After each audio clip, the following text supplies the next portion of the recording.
After moving into my new home, I knew something was off. Something was not right about the place. Unexplainable things happened to me.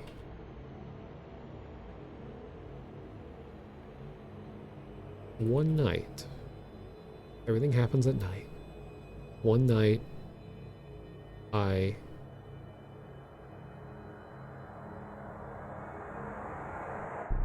woke up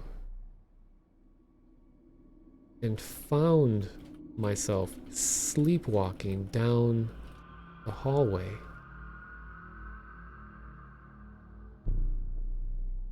At the end of the hall was a ghostly figure.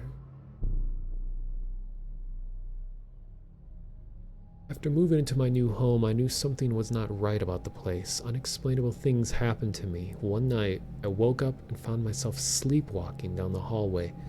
At the end of the hall was a ghostly figure. I'm just gonna make sure everything is still on. Okay.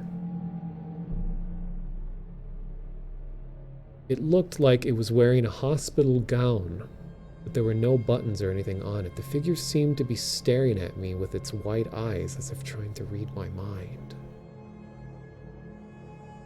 I stare directly back at the figure, fully concentrated, looking into its white eyes. You focus your attention on the ghostly figure. You can feel its presence in your mind, so you look directly into its white eyes. The ghostly figure seemed to blink several times before finally disappearing from sight. I feel very uncomfortable and look around the room.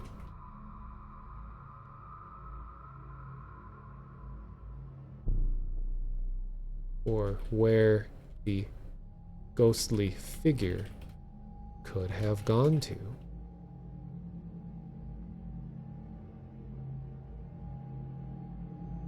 You are still standing in the middle of your hallway looking at your front door to your house. You can feel that there's a ghostly presence nearby.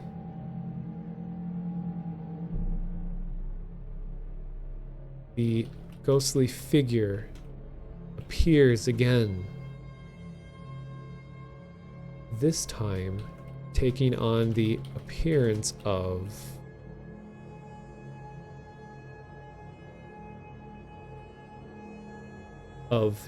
Faye. "Hi," the ghost says in a sing-song voice.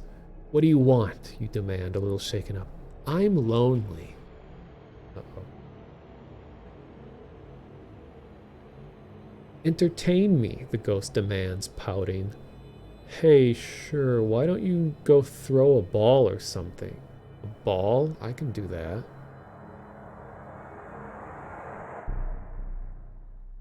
"Want to see me throw a quote-unquote ball?" I find a ball in the closet and throw it in front of the ghost.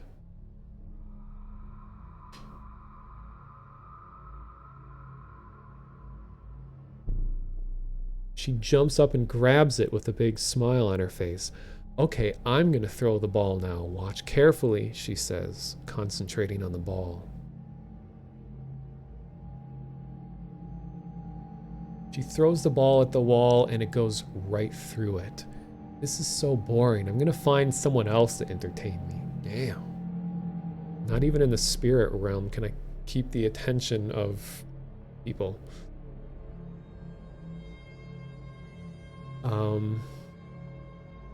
Wait. Faye. I can still entertain you. What do you want me to do?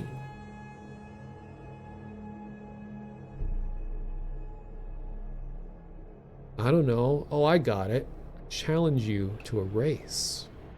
A race? What do you mean? Follow me. Faye leads you into your backyard where she finds a garden hose. You turn on the hose and water starts spurting out the end. What are you going to do with the hose? I thought we were going to race.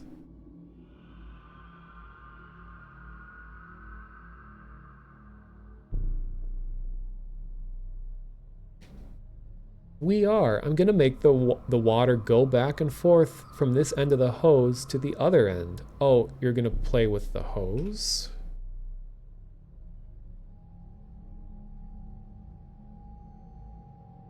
Yep, let the games begin. You start the race by shooting water into the air with the hose. Faye fires back by shooting the water right back at you.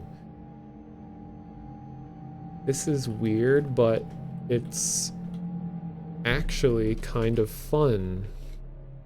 Faye, are you having fun?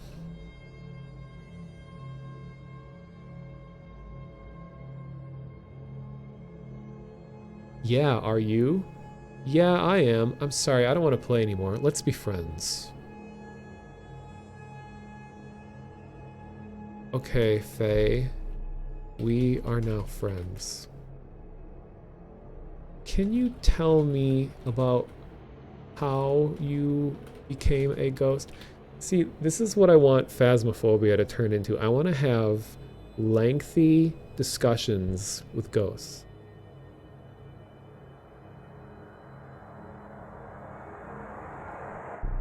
I died of old age. You stare at her for a second and then burst out laughing. What? She demands. Sorry, it's just that I died of stab wounds. Oh. That's so weird. Yeah, it sucks. Hey, I have an idea. Let's go see a movie. A movie? I thought you said you died of old age. I did. I died in the theater watching a movie. The Shining, actually. It's one of the best movies ever made. Yeah. I really like that movie too.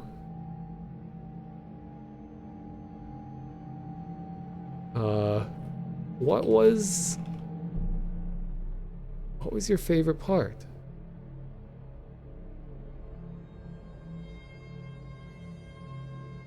When he sees the woman in the bathtub, it really makes you think about reality and dreams or something. Yeah, do you think that stuff is real? You know, ghosts and stuff? As I say to a ghost. I don't know, I met you, so I guess it's possible. Good job, AI. I don't want to talk about reality or dreams anymore. Can we go see the movie? Okay. Let me add some things here, because I like where this is going. Faye is a ghost that died from old age in a movie theater while watching The Shining. I found Faye in my house while sleepwalking. Faye is my ghost friend. I don't know if that's how you're supposed to format all of this.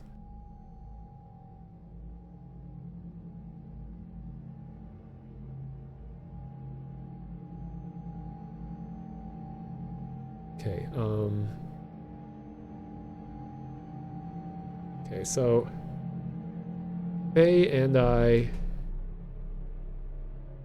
leave my house together and look around town for a movie theater.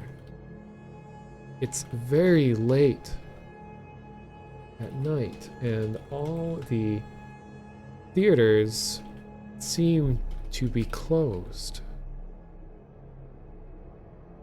I ask Faye if she wants to sneak into one.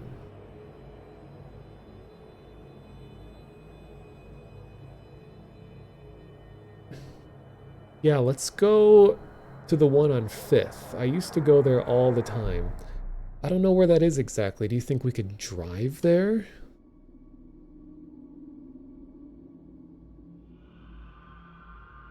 I'd really like to see the movie. We could drive there, or we could run there, or we could teleport there. Do you want to do the last one? Sure. Faye and I teleport to the movie theater on 5th Street.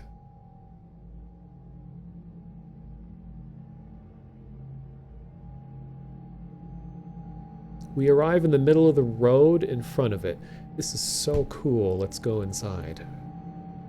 Faye and I enter the theater. It's closed and is very dark inside.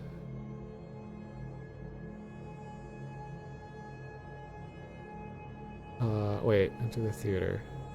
It's very dark inside and kind of spooky.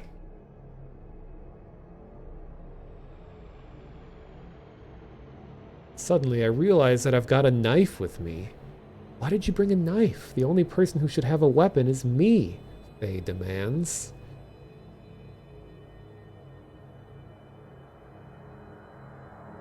I don't know, I just forgot, I guess. Well, you can go put it in your car. It'll be safe there. No one will take it. I put my knife back into my car and turn to the theater with Faye. I guess she's only allowed to have knives. You put the knife into the back seat of your car and walk back around to the front of it. When you get there, Faye grabs your hand and drags you inside. Where's this going? You and Faye enter a huge room with a massive screen in front of it. There are hundreds of seats in the room, but they're all empty. Guide Faye over to the 2 seats in the front row. Great.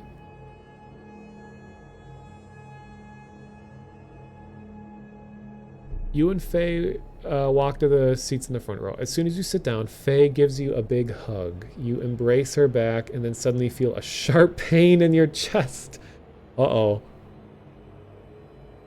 I knew it. I knew it.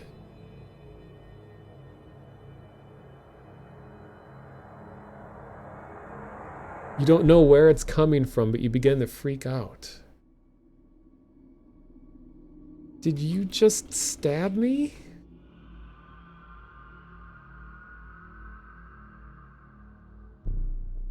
Yeah, don't worry. You'll be able to leave after the movie's over. What?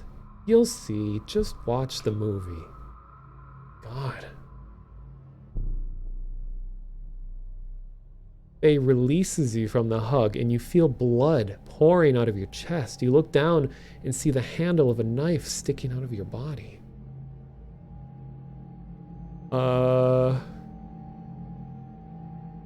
Will I survive through watching? Wait, will I be alive long enough to watch the whole movie? Wait, will I live long enough to watch the whole movie?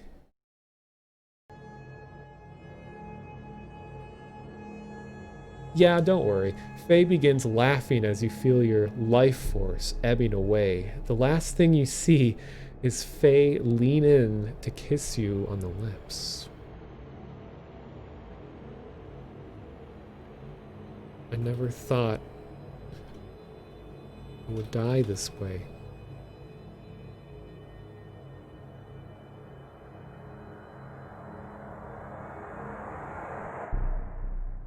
Yeah, this is kind of sad. We could have had such a good life together, you know. Wait, what did you do this for?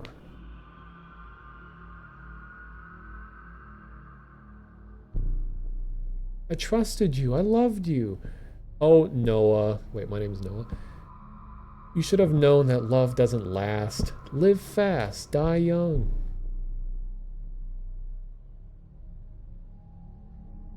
You know, that whole bit. No, I thought we were gonna get away from all this. We were supposed to have our own life. You promised.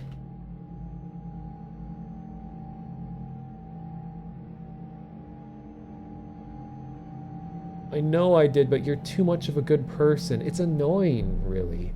I could never get you to put out. What? Can we just watch the movie?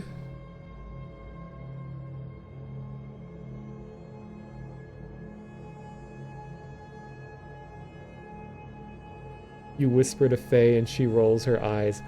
Oh, what the hell. If it'll get you to shut up, let's watch the movie. The movie starts playing automatically. I know I'm dying while all of this... No, actually I am dead. The movie starts, or on the screen you see what looks to be a young girl in a nightgown walking through a dark forest. The girl slowly walks away, but soon breaks into a jog, then a run. Then the screen cuts to black with loud, terrifying screams. You don't know how long the movie is, but it must be at least an hour and a half.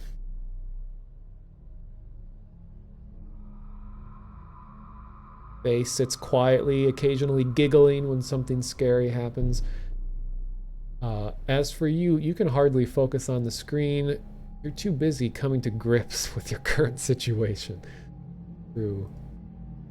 Faye, do you want your knife back? I think I'm done bleeding.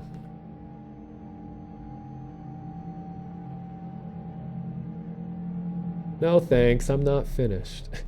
You see the screen start to brighten, signaling that the movie will be over soon.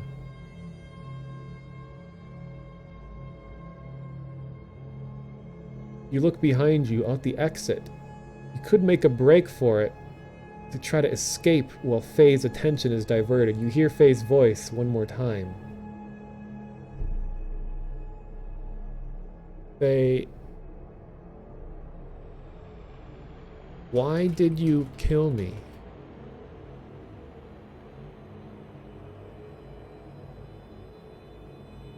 Because I love you. The movie ends and Faye gets up from the chair. She stands directly in front of you, staring at you with dead eyes.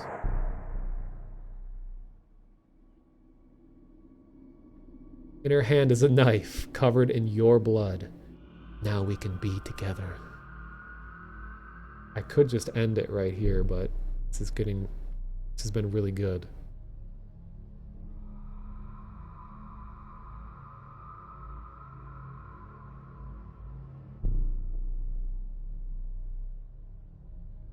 Faye lunges at you with a knife, cutting through your flesh and releasing your life force. I didn't feel any pain. Am I dead?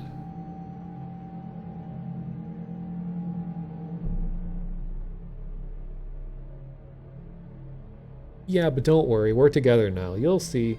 Now, I'll always be there to protect you. You wake up in the middle of the woods, lying on the ground. Faye? Oh, am I in the movie now? Hey, are you still here? Where am I?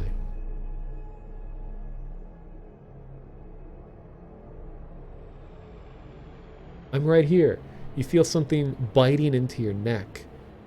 You reach up and feel sharp pain as you feel the area around your neck. There are two small holes with blood dripping out of them. Oh my god. You got vampires now?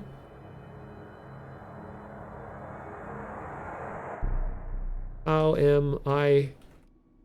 How am I still bleeding? I thought I lost all of my blood in the movie theater.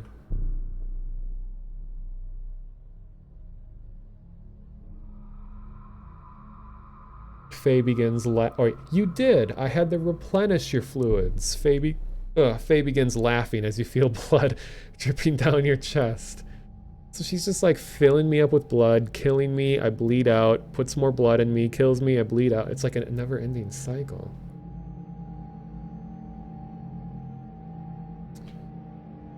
Okay, is this how you... Is this what ghosts do?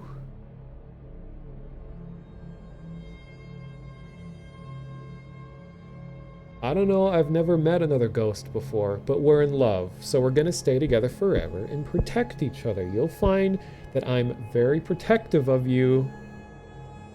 If you're protective of me, why do you keep killing me?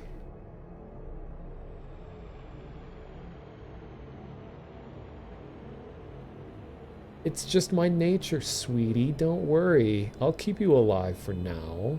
Faye's laughter fills your ears for what seems like hours until you finally wake up. Okay, let me change the story a bit.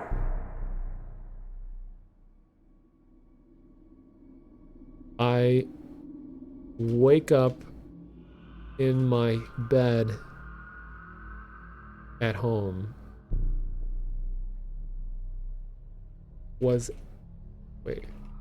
I think to myself, was any of that real?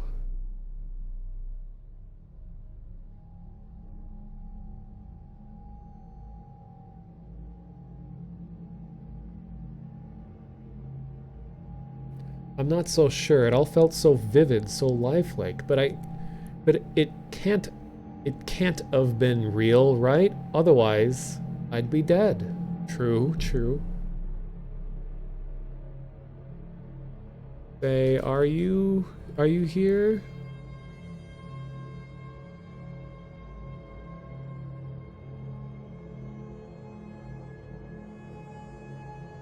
You walk around your house trying to find Faye. You don't see her anywhere.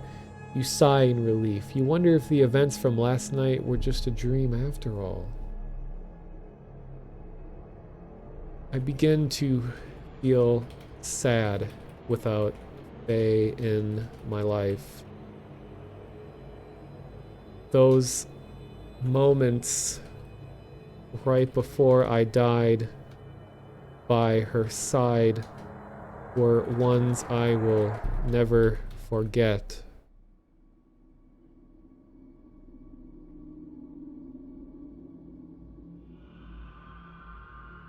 I find myself sitting on the floor sobbing for hours. There's a knock at the door. I get up to answer it, and I'm surprised to see Faye standing there carrying a large suitcase. Faye? Are you still a ghost?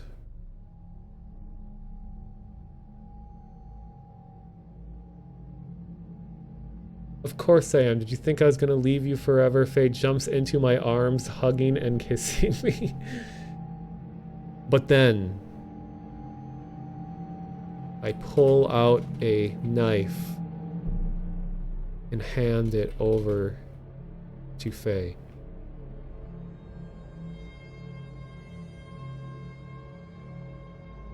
What's this for? She asked. I want you to kill me. Why would I do that? So we can stay together forever, of course.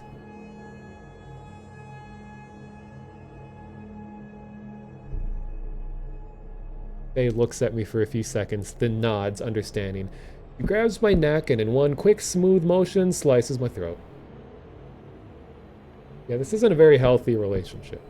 I do not recommend. She stands there watching as I suffocate on my own blood for a few minutes. She closes my now dead eyes and smiles. Now we can be together forever.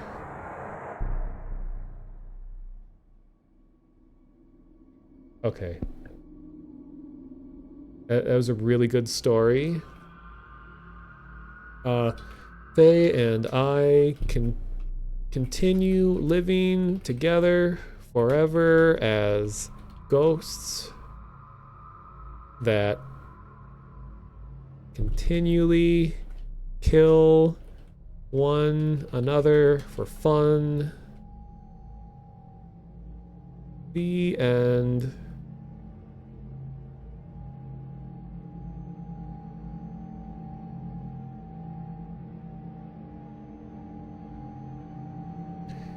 You've reached the Faye ends up with you, the player, forever and killing themselves ending. Click here to return to the beginning of the story and explore another path. Yeah, relationship goals. All right.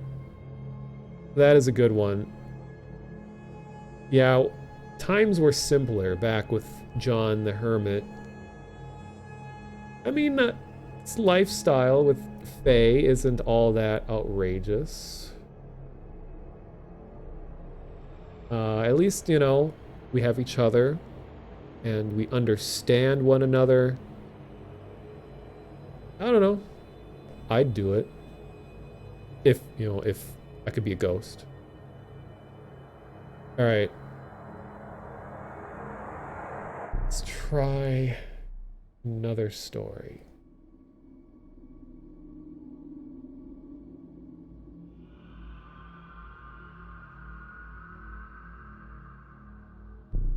Okay. Let me change the ambience up a little bit.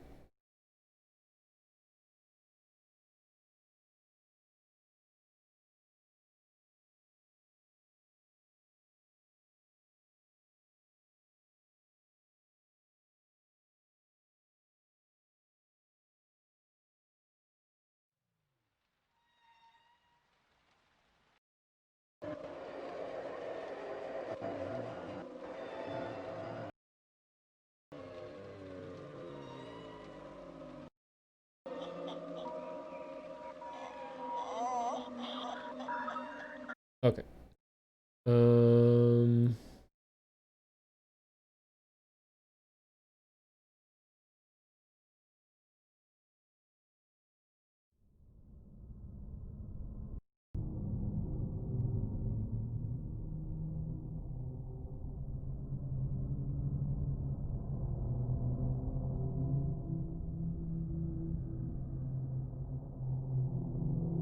All right.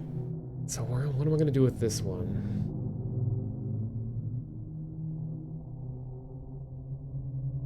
I want to keep it somewhat spooky and weird, but not too random.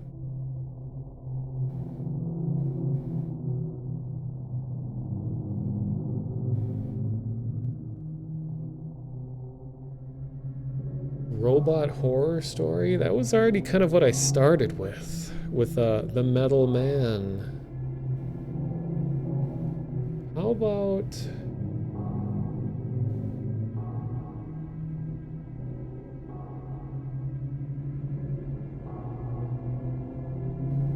I'm trying to think of how do a lot of spooky stories begin? I already did. I wake up in the woods, or something else happens.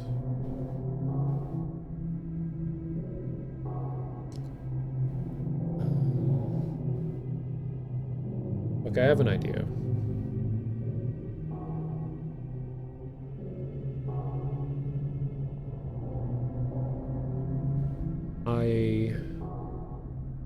I guess technically I don't have to do all these from first person perspective. I could have other characters, but I like being in the story. How about I step off the bus to my high school. Oh wait. I find myself on the bus on the way to an unknown location. I can't remember how I got here. Everyone... Wait. The bus is full of mysterious people who I have never seen before in my life.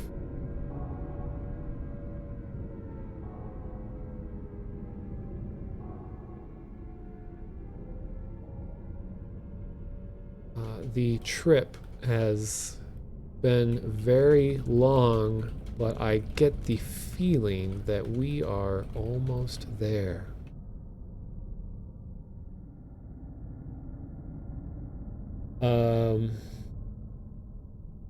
Find myself on the bus on the way to an unknown location. I can't remember how I got here. The bus is full of mysterious people who I've never seen before in my life. The trip has been very long, but I get the feeling that we are almost there.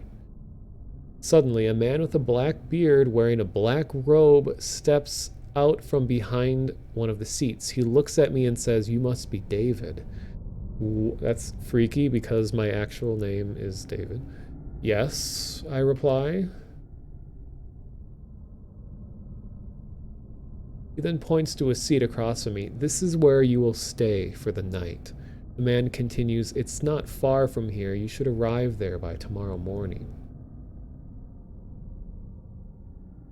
I'm completely confused by this offer. Is he trying to trick me? Am I dreaming?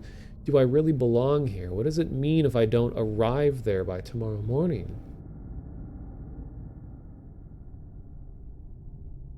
"When you get there, you will understand everything," says the man in black.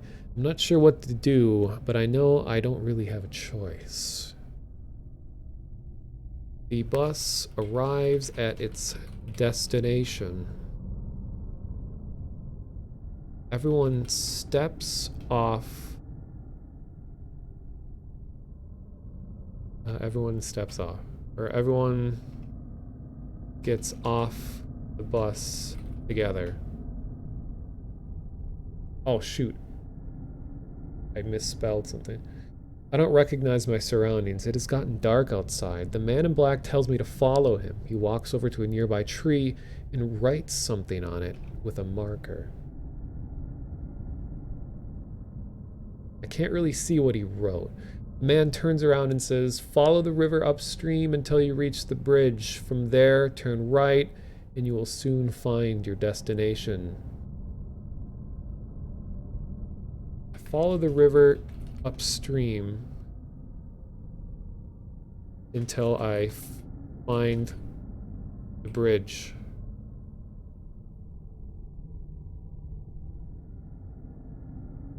I turn right and walk down the road for a few minutes. Good job, AI.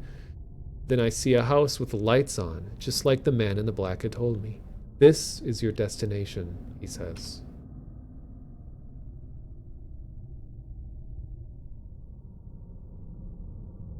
"You have come a long way. Good luck."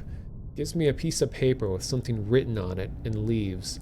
The paper says, "You have been chosen." Is this turning into PT? I look around me and notice several others following me.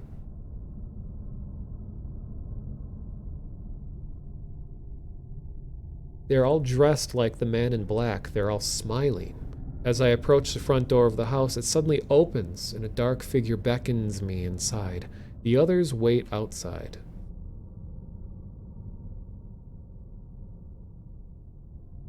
I'm terrified. It's all up to me now. I enter the house alone.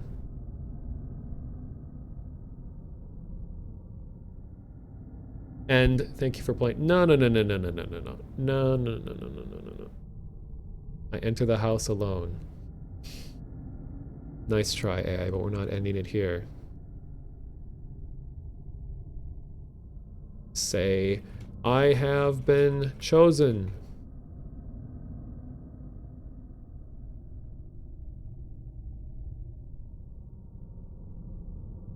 No response.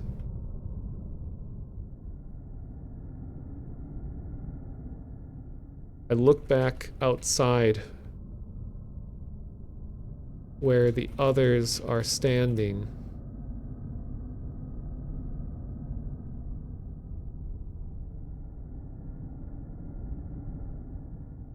They all seem to be staring at me. The man in black beckons me inside. I follow him through the front door. I'm immediately taken upstairs.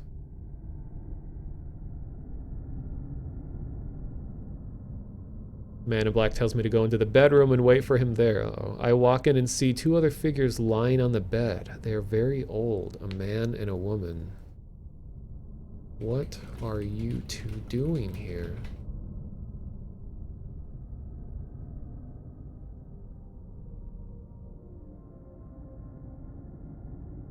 The man looks at me and says, "We are the chosen ones. We have been waiting for you for a long time." I look at both of them. They are very old, but they seem to be happy. I am also a chosen one.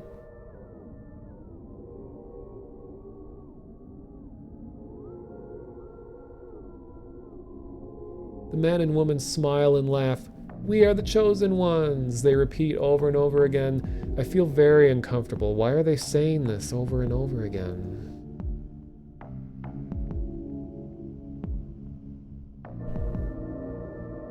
I don't know what to do. Suddenly the man in black comes back into the room. "You have to decide which one you will take with you," he says.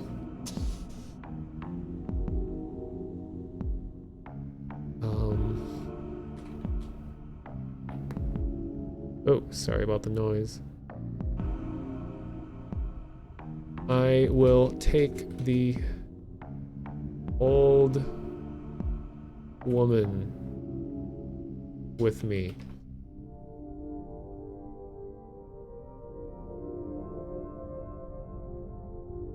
He takes the old woman by her hand and leads her away. "You will be allowed to come with me."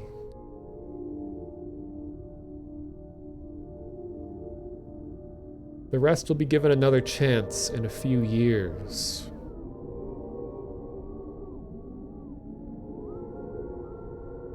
We will meet again in 3 years' time. Where do we go from here?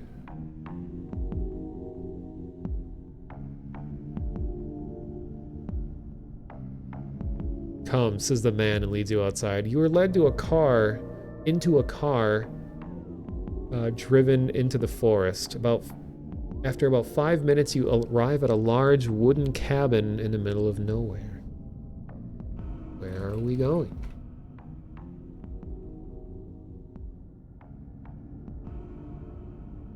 The man leads you to the cabin, sits you down in the lounge.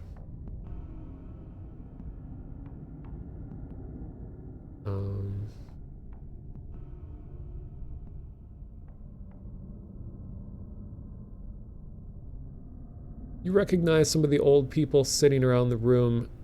"You have all passed the first part of the test," says the man.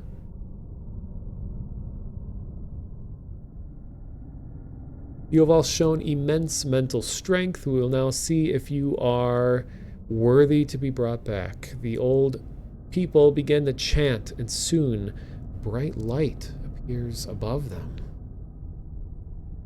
Is this some form of ritual?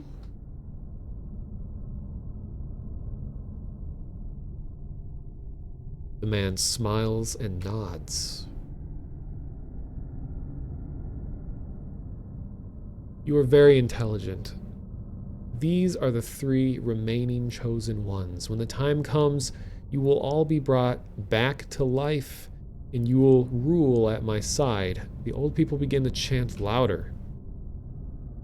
Yeah, I might be really old. I guess I never specify.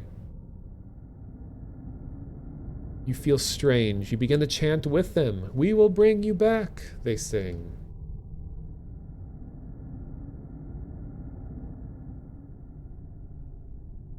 "We will bring you back." Suddenly, the room begins to shake. The old people stand up and stare at a spot behind me, or behind you. Look at the spot behind me. You look at the spot behind you. You look into the mirror and gasp. It can't be. There, standing behind you, is your old self. You turn around and stare at yourself. You are young again. Are you me?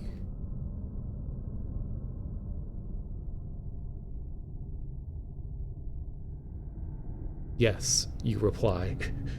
We are all part of the same soul. Together we have passed the test. We'll be brought back to life. Am I dead? Wait. Are we dead?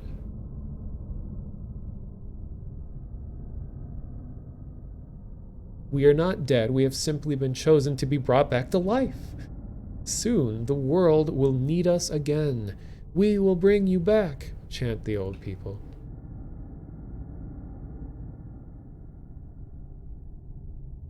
We will bring you back. You stare at your old body. You cannot wait to live in it again.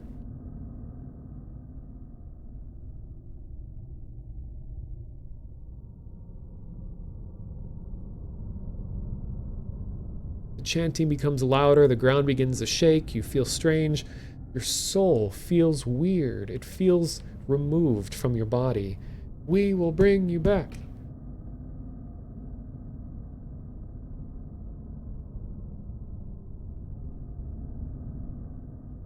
The old people, the room, and your body begin to fade away. You feel dizzy, falling. Wake up, you hear someone say.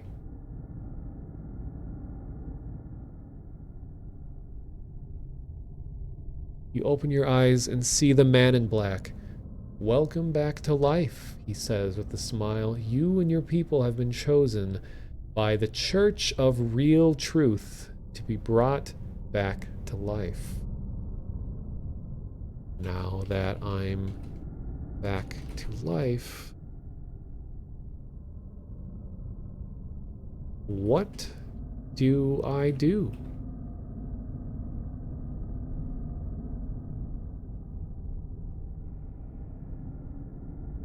We will teach you and your people how to survive. After that, you can do what you like. Why were we chosen, you ask? Why us? You were prisoners. Uh-oh.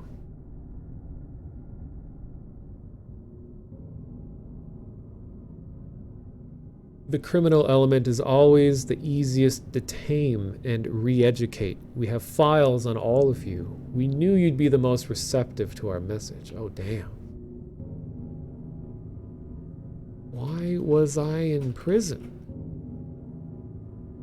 I don't remember ever doing anything wrong.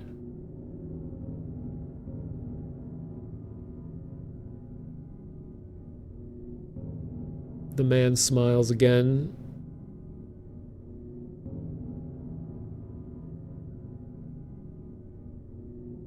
We will reprogram your mind. Your past doesn't matter anymore. You have a bright future with us, but only if you obey and follow every order. Understood? Yes, you reply. What is my first order?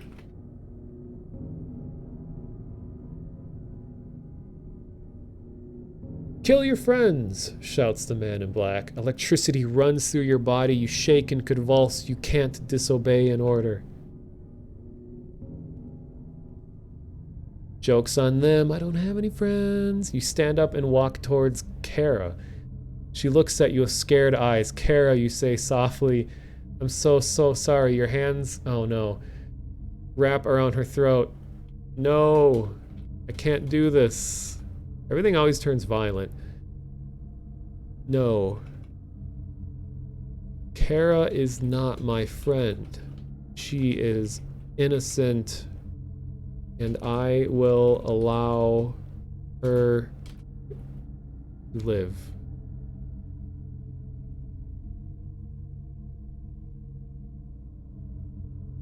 Very well, says the man in black, clearly disappointed. You may sit down. You walk back to your seat, leaving Kara alive. The 3 remaining chosen are taken away. Kara, how did you get here anyway?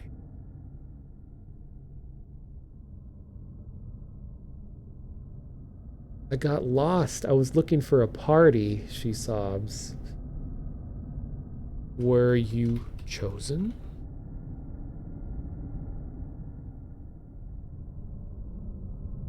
No, I was drunk and lost. I'm sorry, okay? Please don't kill me. The man in black smiles. There's no reason to kill this one. She will be spared. Let's see. I move closer to Kara and whisper in her ear, telling her about a plan to escape this place.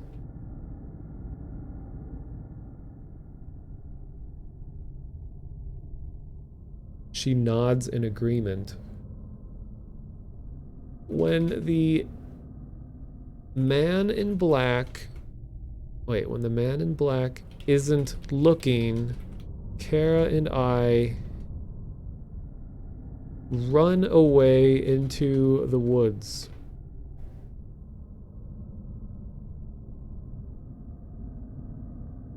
We need to keep moving, I say, once we are far enough away. They will hunt us down if they can. I'm scared, Kara admits. I don't want to die.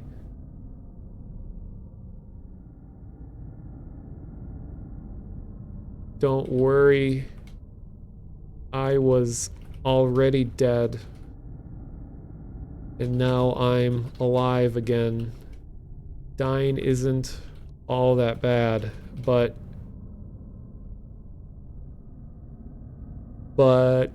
I don't want you to have to experience that. Let's keep going.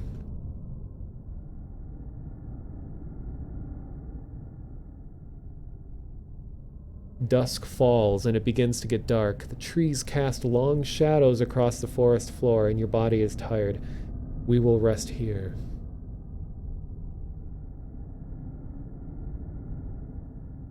I don't think they saw us run away. We should be safe for the night. Kara, what did you... Oh, wait. Did you bring with you? Do you have any food?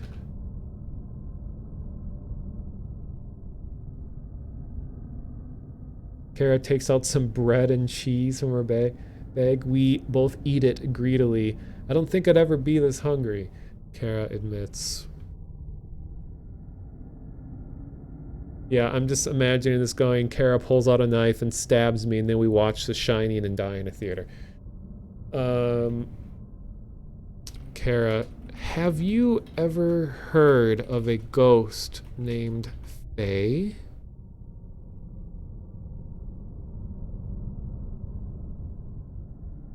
No, who is she? I once woke up in my own home and found and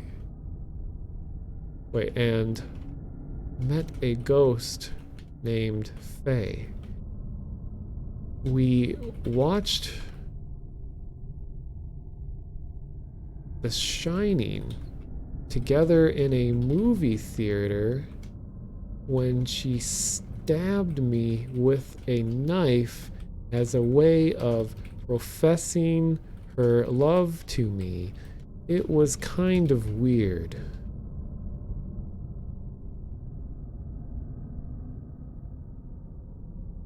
Oh, Kara says, clearly overwhelmed by the amount of strangeness in your life. Is that normal? Kara asks. No, absolutely not.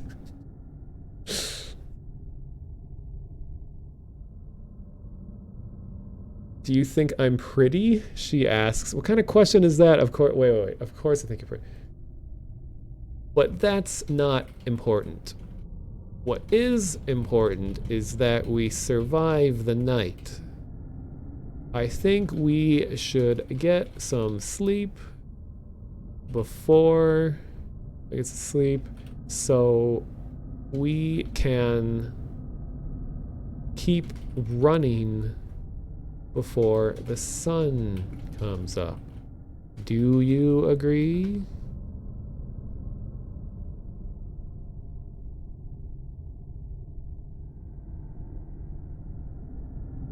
Fine. I was hoping you'd keep me warm, but if you think so... Kara curls up and falls asleep in the leaves. Okay. I find a different pile of leaves and fall asleep.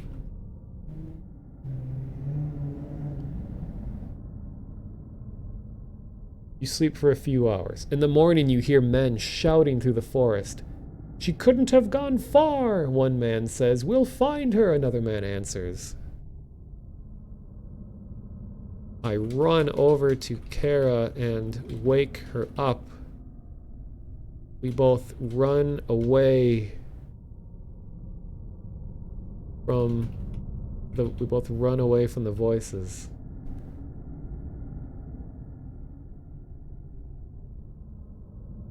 As we run through the forest, it starts to get lighter.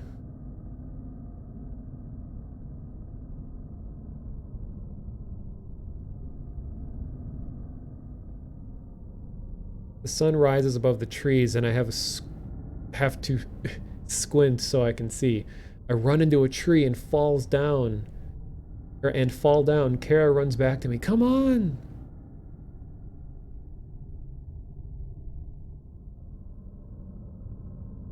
Hitting the tree.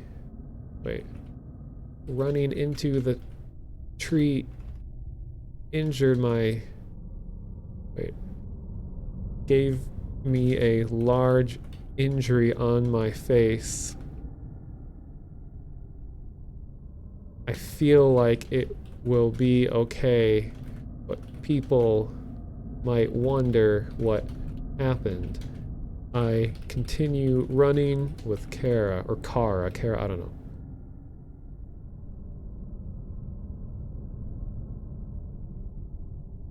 It's now daylight and I can see things much more clearly. They're getting closer, Kara says, terrified. What are we gonna do? I spot a car parked in the distance.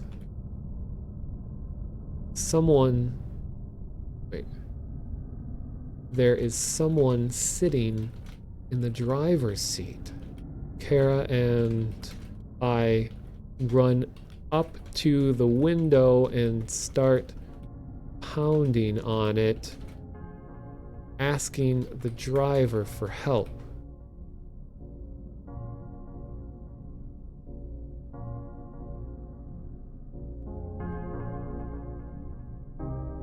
The window rolls down and I see the driver is a woman with long blonde hair. What? She says angrily, staring at us. People are trying to hurt us. Can you help us escape, please?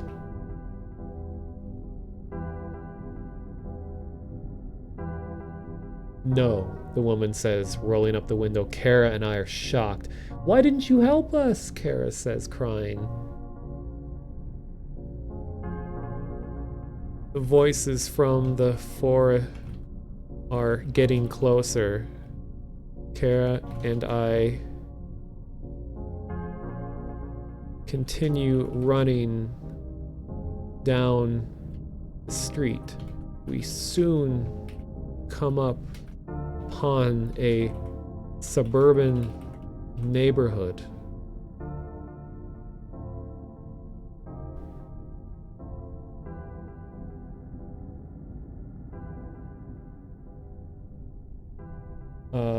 As we run through the neighborhood, I hear a window open from a house. Hey! A voice shouts, who are you? Kara and I keep running, not answering. Kara, do you think we should respond?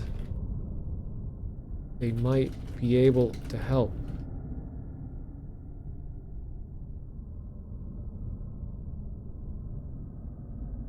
No, Kara says, continuing to run. They're probably on their way to call the police right now. Kara's probably right. We could continue running and don't look back.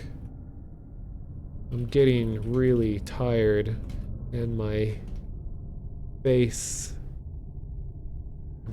hurts from the injury. Can we stop and hide?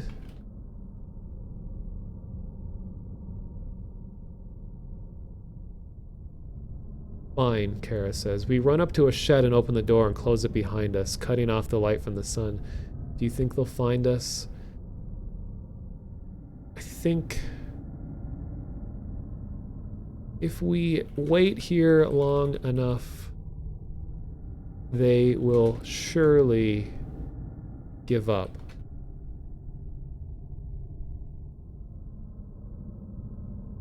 We wait in silence for a few minutes. I hear footsteps approaching the shed. The door opens, a light flooding into the shed, blinding me temporarily. There they are, a voice says from the doorway. Uh-oh.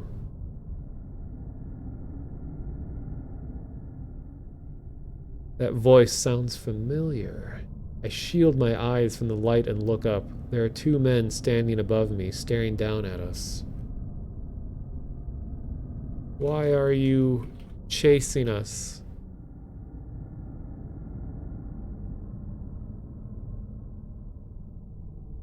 It was all a joke. There was no monster. It was just me, Isaiah. They're going to come looking for you guys soon. I can't wait to see the look on your faces. Okay, let me organize the story a little bit. Kara and I realized that the people chasing us were friends of hers from the party she was trying to get to earlier. We both sigh in relief.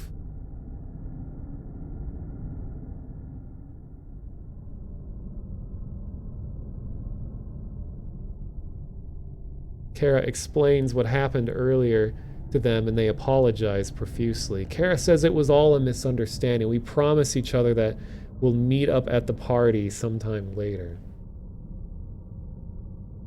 I need to reference, what was the name of the group?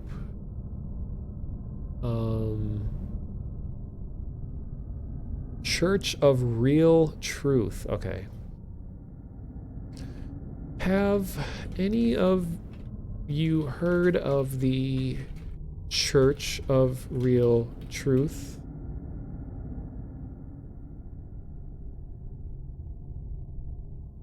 One of the guys, Isaiah, says he has.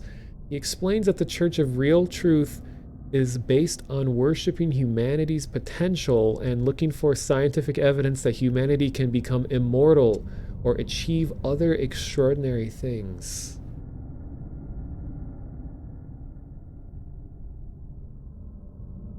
Let's see. How do I even explain to them what happened?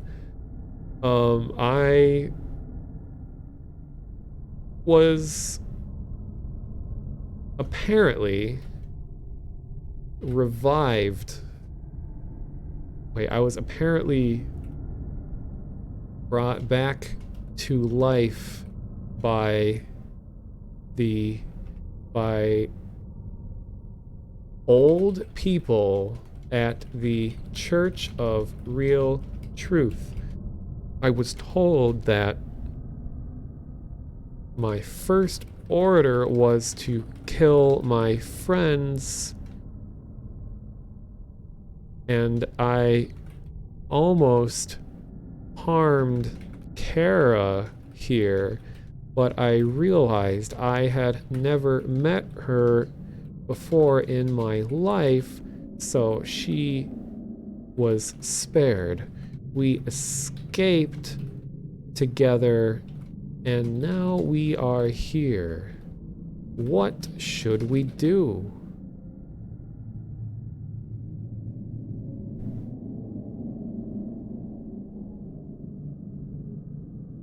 They all think for a moment. You should probably go with us. Kara and I follow Isaiah.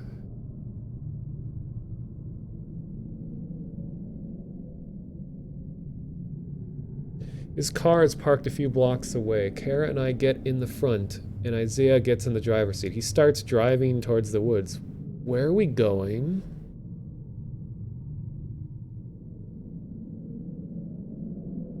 Kara asks. There's an abandoned cabin in these woods. Oh boy. It's probably the closest place where we can stay. I don't feel comfortable staying in a cabin in the middle of the woods. Is there somewhere else we can go? Somewhere safer?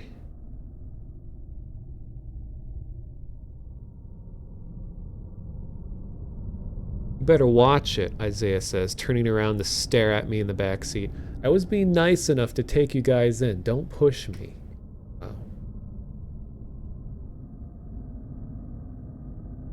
Isaiah turns back and keeps driving. After a few minutes, we pull into the driveway of a rundown cabin. Isaiah gets out of the car and walks towards the house. Well, are you coming? Oh yeah, inner evil, that's a good idea. I have a bad feeling about this.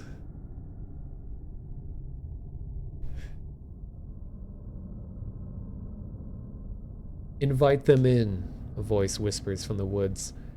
Sorry, I forgot to mention my husband. He's real private about these things, Isaiah says. Come on, let's go. Kara and I hesitantly follow Isaiah into his cabin. Right, where is this going? The inside is decorated with all kinds of strange things. Animal organs hang from the ceiling, a human skull sits on the mantel above the fireplace, and a pentagram rug lies on the floor of the living room. Did you guys have a fun Halloween? Your decorations are awesome.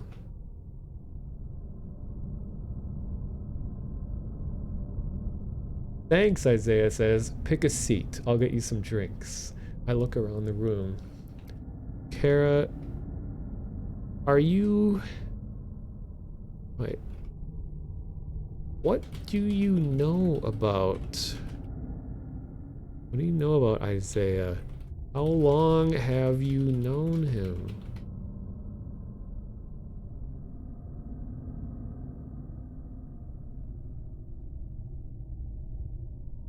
Not much, Kara says. I met Isaiah recently at college. He's actually a year older than me. I also know that he's originally from Arkansas. Oh no. Here, let me change the music real quick because I have good music for this specific situation.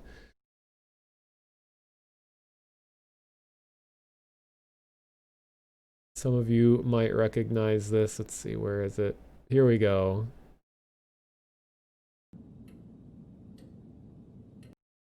Okay, here's our cabin music.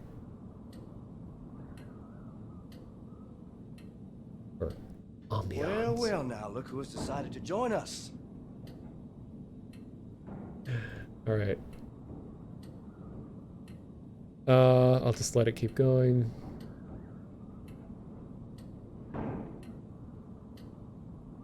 We hear footsteps coming from another room. Isaiah enters carrying 3 cans of beer on a tray. He hands each of us a beer and sits down in the chair opposite of us.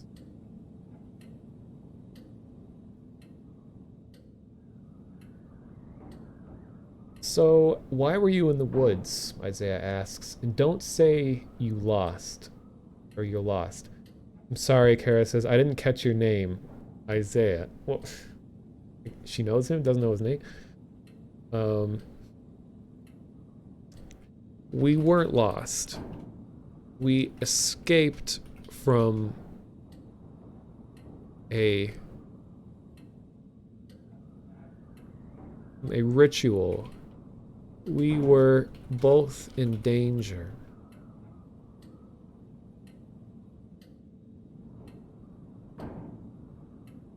A ritual? Yes, one that involved old people bringing others back to life.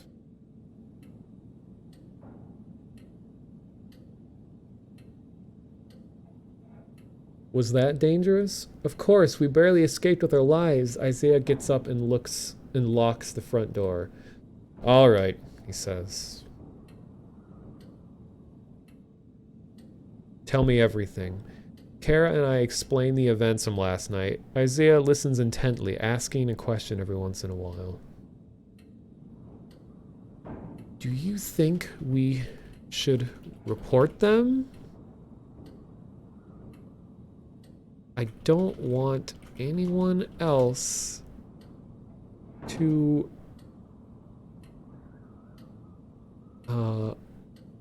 have to go through what I did.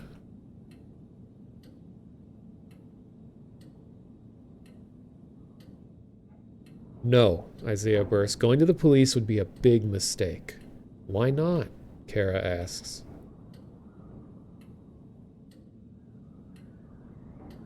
The people you described were probably members of a very dangerous cult. If you go to the police, they'll find out, and you don't want that. He has a point.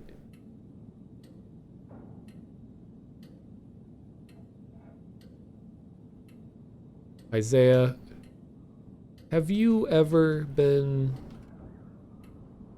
chosen?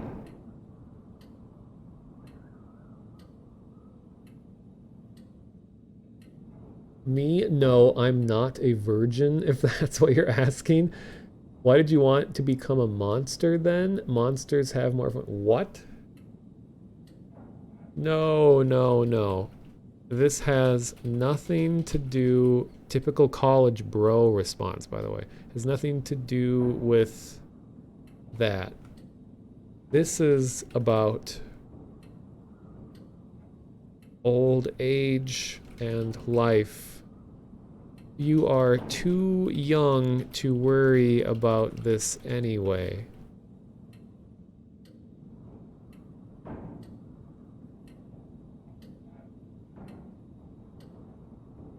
I'm not too young to want to live forever, if there is such a possibility. There isn't. Well, there's no harm in asking. Isaiah looks at you blankly.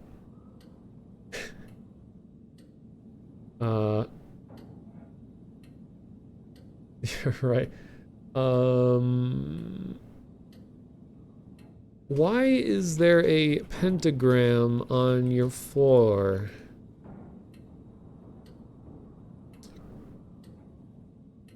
Is it part of your Halloween decorations?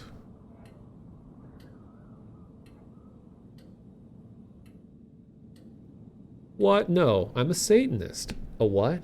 Kara asks. A Satanist. Do you not know what that is? No, Kara says. Well, at least he's honest. Me neither, you admit. It's a religion, Isaiah explains.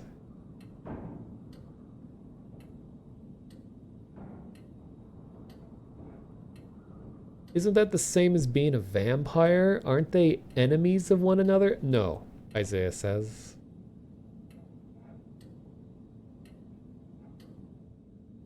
Satanist worships Satan. A vampire is a vampire. You try to think of a question to ask next. As a Satanist, what do you think of the Church of the Real Truth?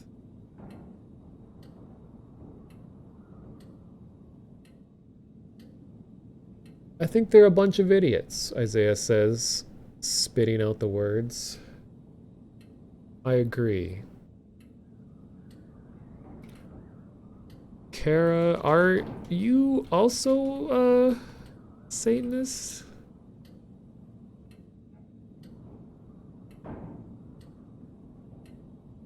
No, Kara says, I'm not a Satanist. What religion are you? Isaiah asks. I'm a Christian, Kara says. Isaiah laughs. Wow, there's gonna be a lot of tension in the room.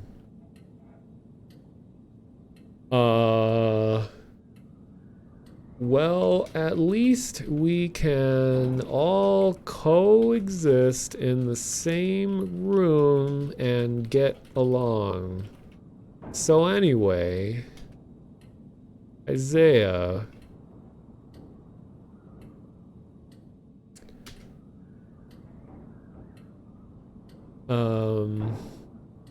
could you help me find my home? I don't remember how I got here.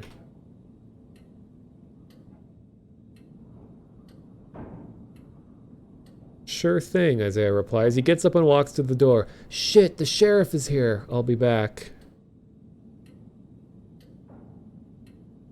I grab Kara and hide in the closet.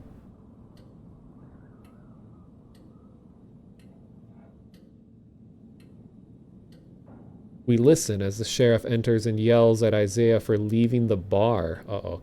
We wait for him to leave, then exit the closet. Honestly, dating a Satanist, Kara says.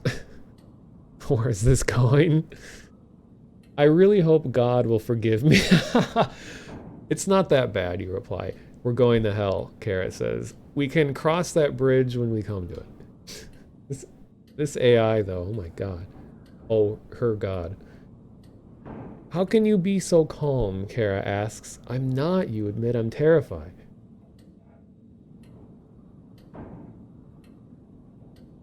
You continue to walk down the road and there's no sign of your house. You see a woman walking a dog and ask her for directions. Wait. Wait, I'm gonna edit this. We didn't leave the house yet. Wait, step back.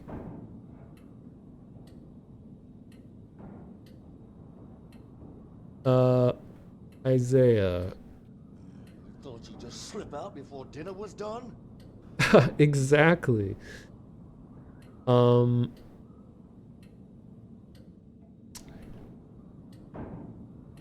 Can we get some dinner before we go?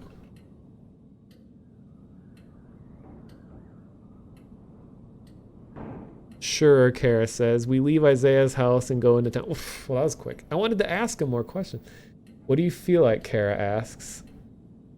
Either say Mexican or pizza. I don't care.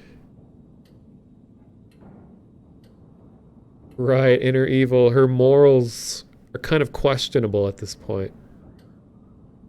That is a good idea, Sarah Chan. How about a Mexican pizza?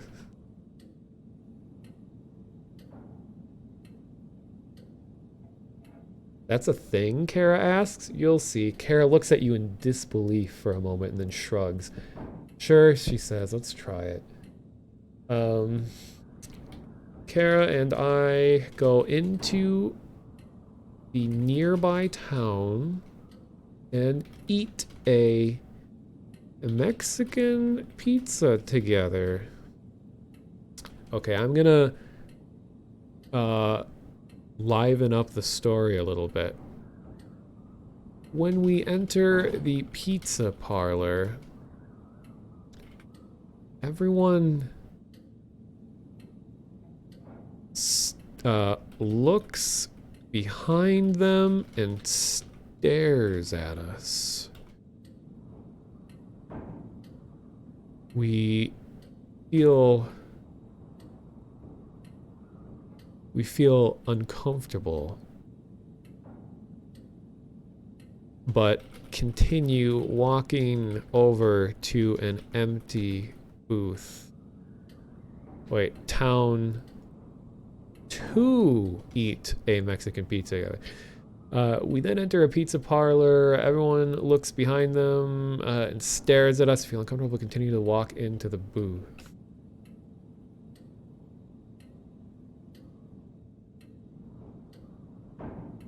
After a few moments, a man comes over to our table. He's short and balding with an out-of-shape body and a puffy red face. He seems to be in his late 50s. Are you the waiter? We would like one large Mexican pizza, please.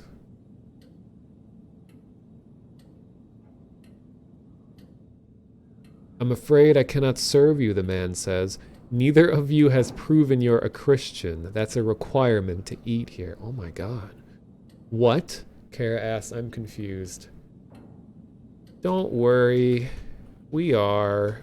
We just want to eat pizza, okay?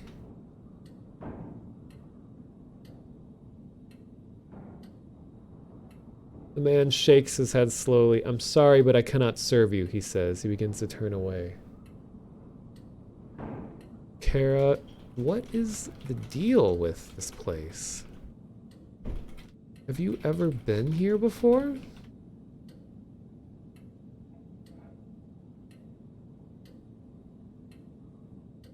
I'm afraid not, she says, looking in confusion. You will have to leave, the man says. We quickly pay for our drinks and leave. What was that?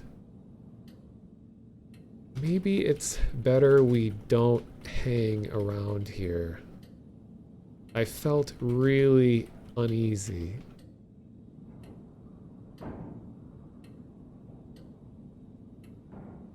Agreed, Kara says. We should leave. This place feels... She trails off, looking for the right word.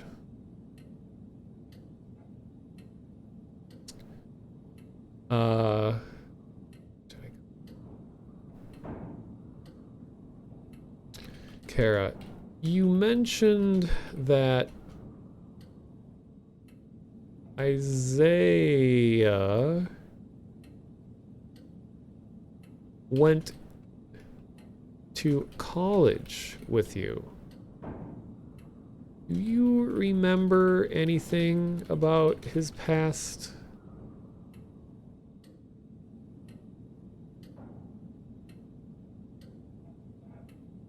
Not really. I remember he was quiet and kept to himself for the most part. Did you know he was a Satanist? You ask. Kara's eyes widen. At least it's coherent. No, how did you know that? Because he told us. I found some notes in his house, you say. For one, I know why he was so quiet. What do you mean?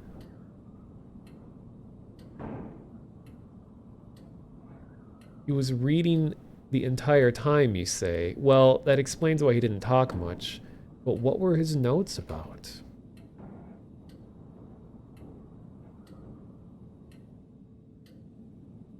His religion? Yeah, Satanism. Why would he practice that? I thought Satanists were supposed to be bad. I don't think they are.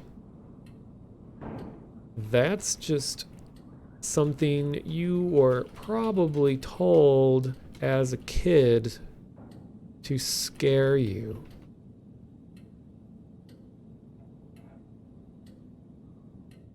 I guess that makes sense, but I don't see how this helps us. It doesn't really.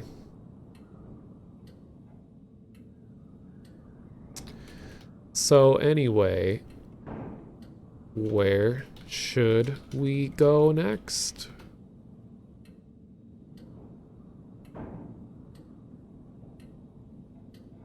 Kara thinks for a moment. Well, I was the only one in this town for a few days before you arrived. You've been here longer. Where do you think we should look? Wait. I've never been here before in my life.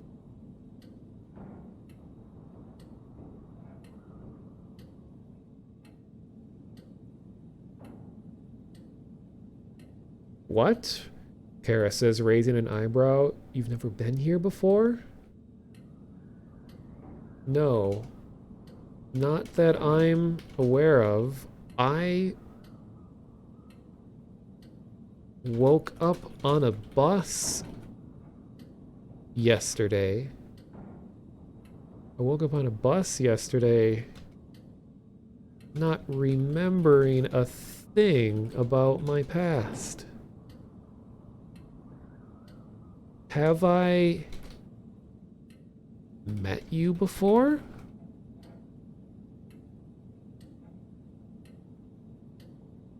No, we've never met. You're part of the family now.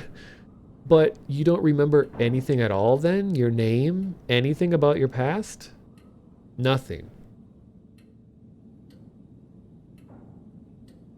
I am just glad that I could run into someone like you who is willing to help me.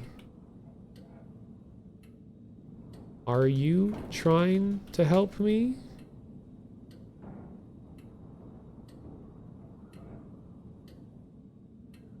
Of course I am. We need to find out who you are before anything else.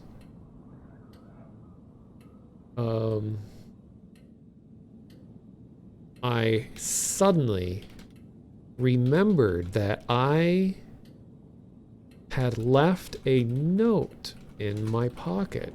I hand the note over to Kara and ask her to read it for me.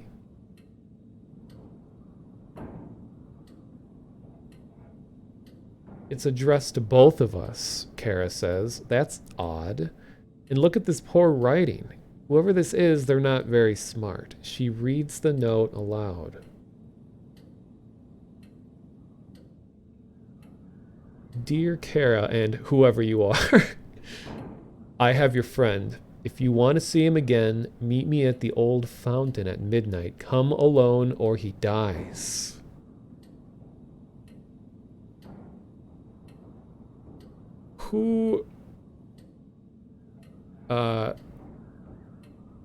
Who's going to die? Kara, do you know who this note is talking about?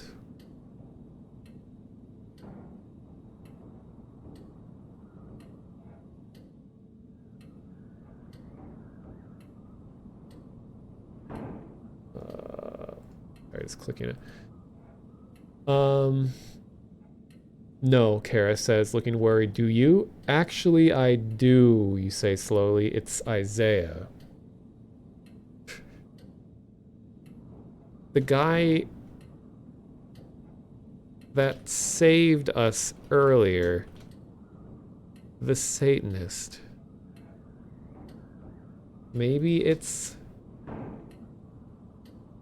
Maybe he's actually in trouble? Do you think we should go to the old fountain at midnight?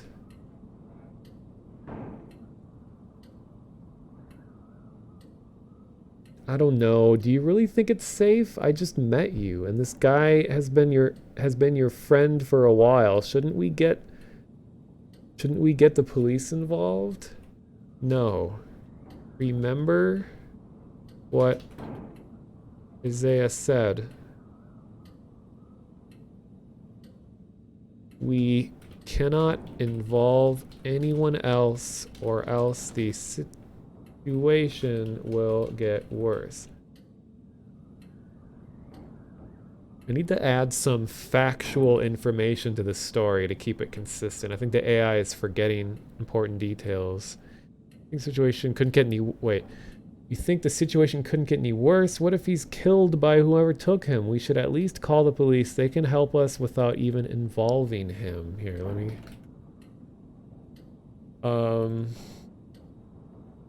I escaped from a cult of old people called the Church of the Real Truth. Kara and I escaped. This is my memento moment. These are the things that I'm writing on my hands. Kara and I escaped together, and now she is helping me learn about who I am. I have no memory of my past. That is an old college friend of Kara's, and he seems maybe that's enough.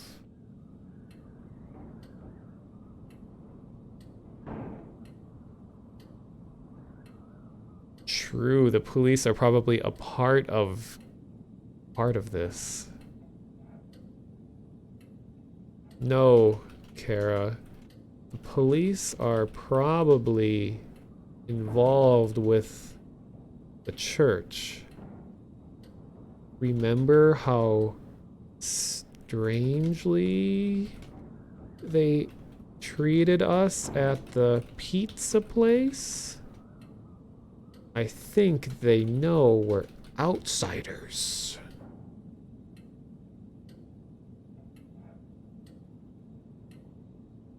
Fine, we'll go at midnight, but I don't want to be here for long. If Isaiah is in trouble, we need to get him out as soon as possible.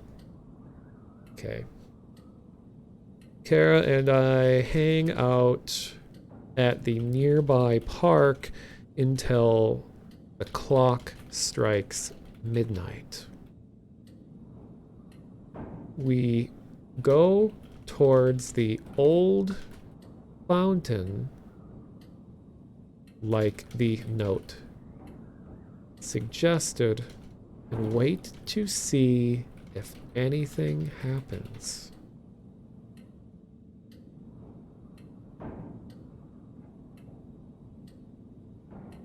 We're there for about half an hour and start to think the note was a waste of time, when one man suddenly appears from the bushes. Who are you?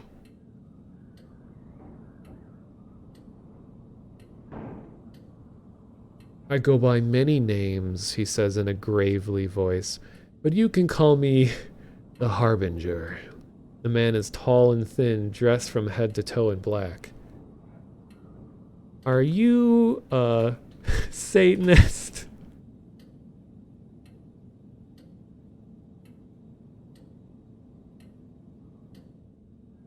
I am what Satanists aspire to be. Are you the one who has Isaiah? I am the one who graciously allowed your friend to enter our group. Oh man, this is getting good.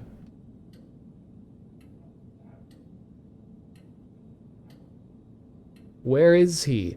The Harbinger turns away. Follow me, he says. Kara and I follow the Harbinger.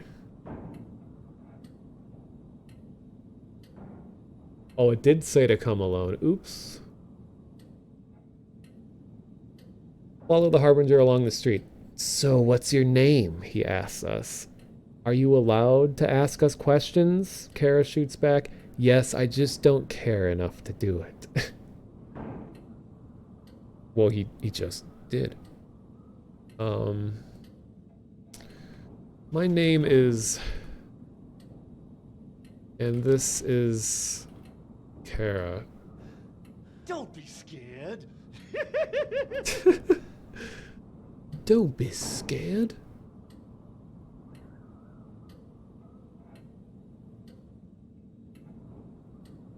Oh, that's right. It did say David at the very beginning. I forgot. Oh well. Follow the Harbinger into a large abandoned warehouse. A little cliche, don't you think, meeting in a warehouse? Kara says. What do you mean? I ask in return.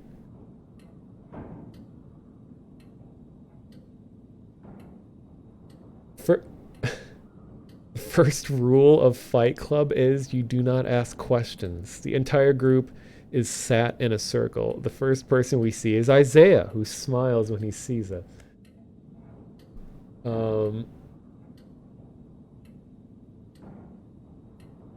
Whoa, okay, so Isaiah, you... Do you know the Harbinger? Why are you here?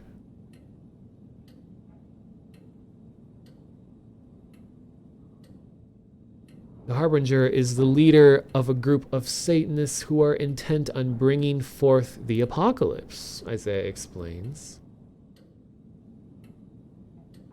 That sounds interesting. Tell me more about the apocalypse. Oops.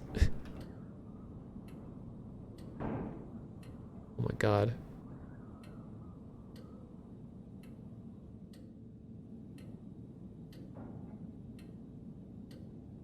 We're trying to open a portal to let Satan himself come into this world and rule it. I thought I'd join them because they also have more opportunity for fun. What do you mean? Is Satan a fun guy? Mono becomes a Satanist. I don't know, I haven't met him, but I hear he throws great parties. This guy is weird, Kara whispers to you. Isaiah looks hurt. Yeah, Isaiah is kind of weird, but I think he has a point. This town clearly doesn't like any of us, but Isaiah and the Harbinger do. What do you think?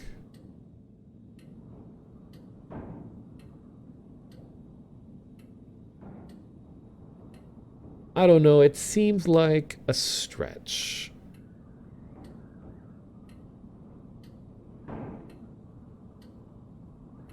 I don't really feel like we've been accepted by either side.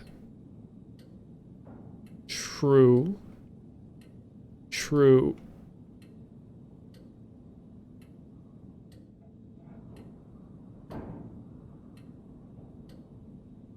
The leader of the cult, the Harbinger, turns to address the group. Friends, we have a new member. Say hello to Isaiah.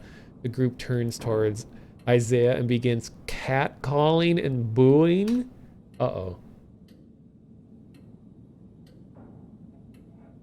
What are they doing? Isaiah asks nervously. They're welcoming you to the group. Do I have to do something back? No, you're good.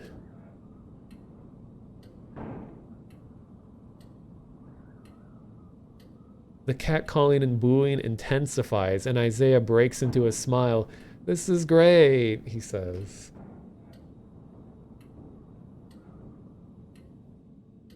But we haven't gotten to the best part, the Harbinger says. Oh, Isaiah says, suddenly more serious.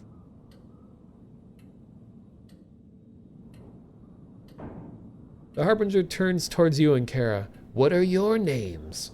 Kara answers. And you? The Harbinger asks you. I am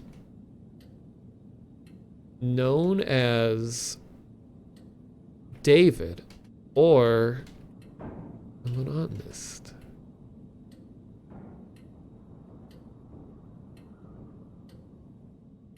The group immediately begins booing and jeering. Traitor! One man yelps. Don't listen to them, Kara whispers to you, but she doesn't need to.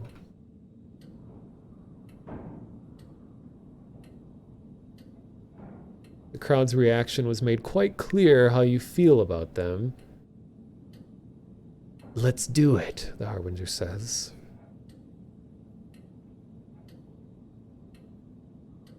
He raises a black leather-bound book into the air and flicks through pages. Do either of you have any last words? Yes, Kara says immediately.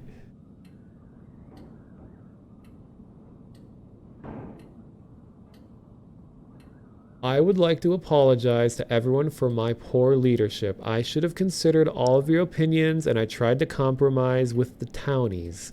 The crowd nods along. Kara, you know these people?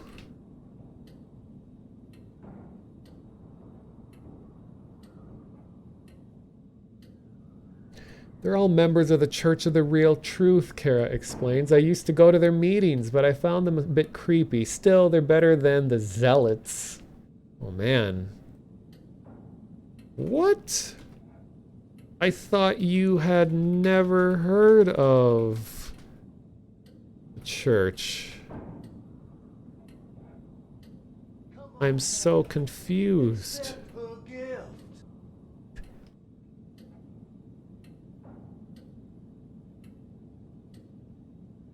I only became a member recently, so I haven't had a chance to tell you about it. Why did you join? It's a long story. Would you like to hear it? Yes.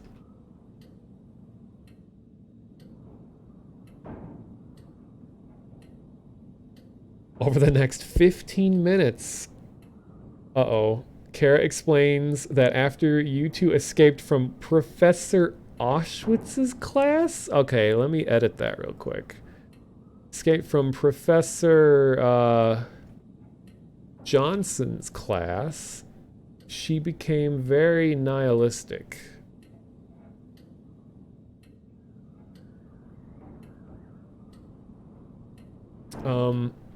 What was so bad about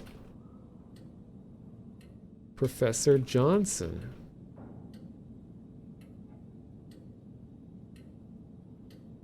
He was very intelligent, but he was terrible.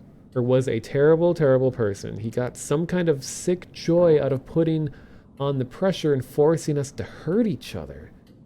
And how did he do that?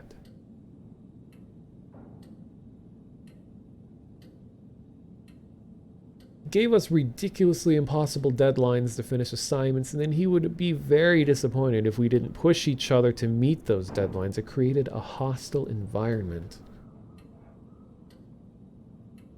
I'm glad you were able to get out of that situation. However,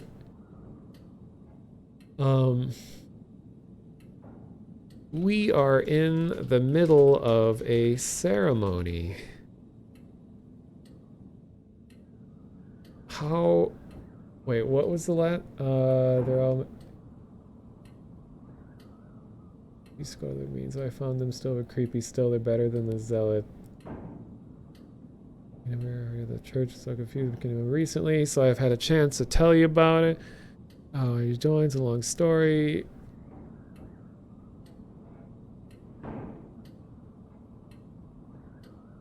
What are we going to do about... Wait, in the middle of Harbinger's ceremony. Let's just see what this does.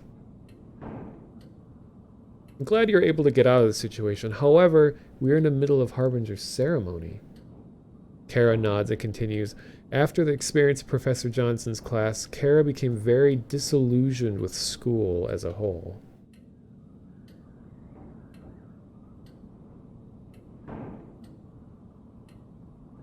She dropped out and grew interest in the Church of Real Truth after overhearing some of their pamphlets.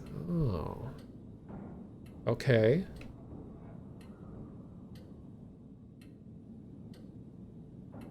When she first saw the church, she was reminded of Sedalius's philosophy and became interested in their beliefs. The Church of the Real Truth is a lot like Sedalius, Kara explains.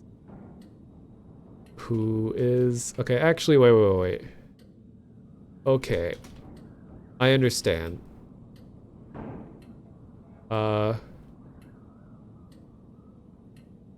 Harbinger, you may continue the ceremony.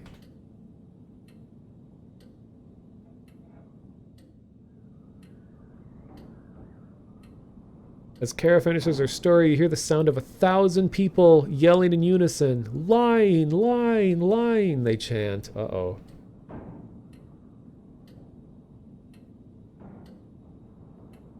Everyone shut up, the Harbinger yells. He turns toward you and Kara. She's lying, right? Both of you nod. Kara, are you lying?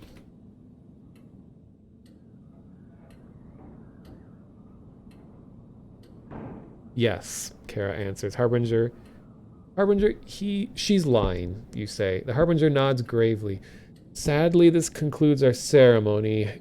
You're both free to leave. So... You aren't going to accept us?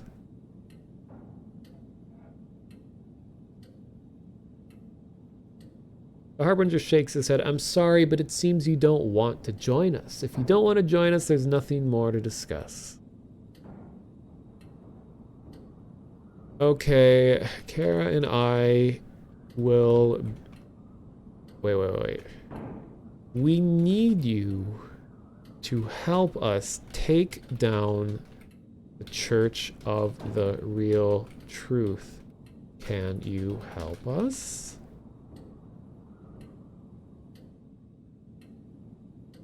The Harbinger shakes his head. How can we convince you to help us?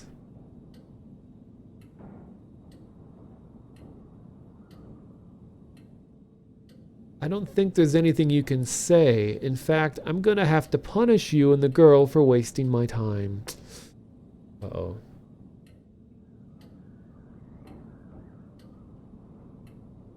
Or the guards will take you away.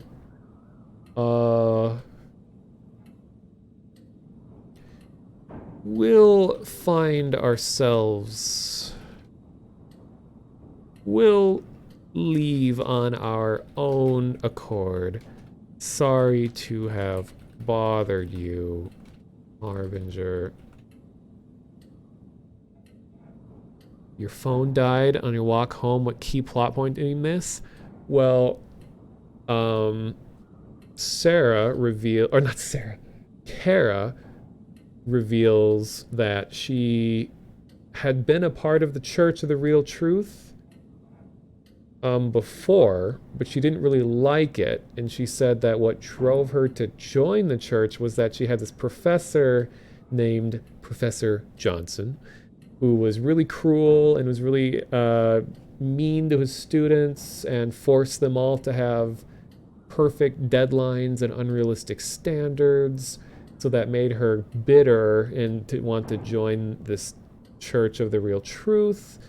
But when she was in the middle of the story, the whole audience starts shouting, she's lying, and then the Harbinger says, are you lying? And she says, yes.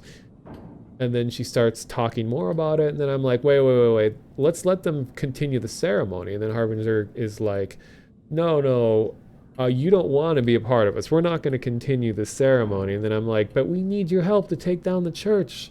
And then he's like, well, you don't, what is it? But then he says that he's going to punish us for wasting his time. And then he's going to have guards take us away. So then I just said, we'll leave on our own accord. Sorry to have bothered you. Harbinger nods. It's all right. Everyone's welcome here, but I must say I am very disappointed. You turn to leave and walk down the mountain with Kara. So that's, I don't know. Isaiah, I guess he was accepted, because apparently booing and catcalling people is a positive thing in this group. So I think he's a part of them now, but the two of us are not. Yeah, I'm gonna have to forget about him, because let me add some facts.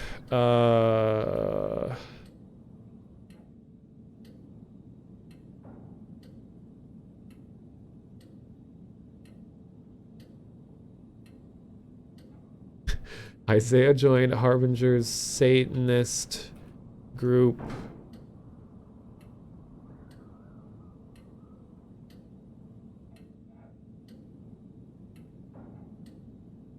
Yeah, it's disappointing, but I have an idea about how we can steer the story into a different direction.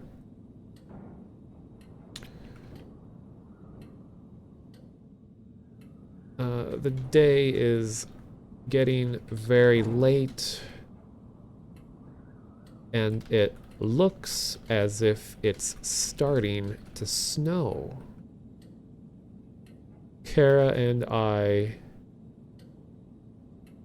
knock. I need to change the background ambience a bit. Wait. Actually, I'm talking to myself. It's very late. It looks as if it's starting to snow.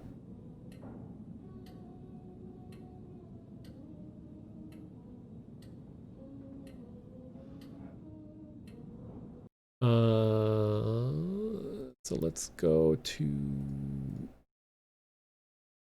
Here we go.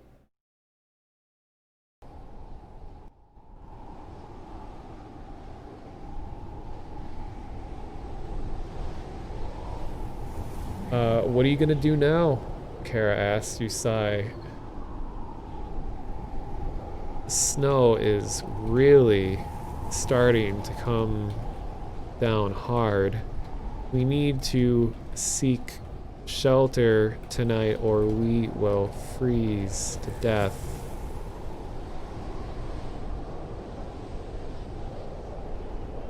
Okay, do you want to sleep here, then go find shelter in the morning? You shake your head. No, we can't sleep outside. We will freeze by morning. Let's try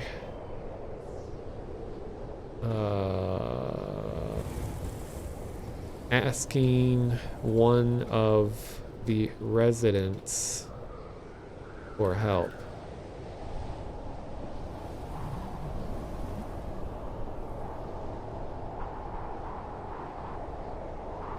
Okay, so Kara and I approach the town's bar. It's the only place open this late into the night. There are only a couple people inside. Maybe one of them can help us.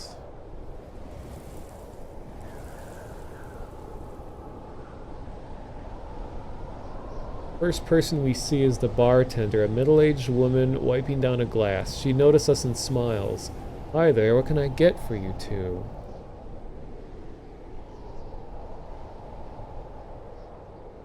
Two glasses of water, please.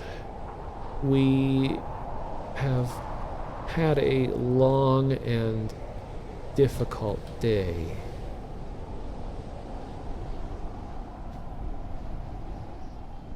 Wait, we're back indoors again. Let me get... Oh.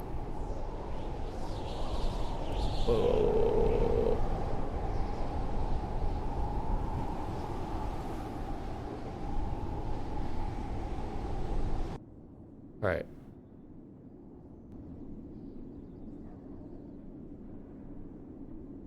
Of course, the barwoman agrees. She pours us 2 glasses of water and slides them across the bar. That'll be $2. Okay.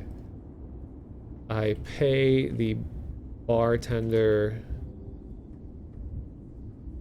then look over at Kara.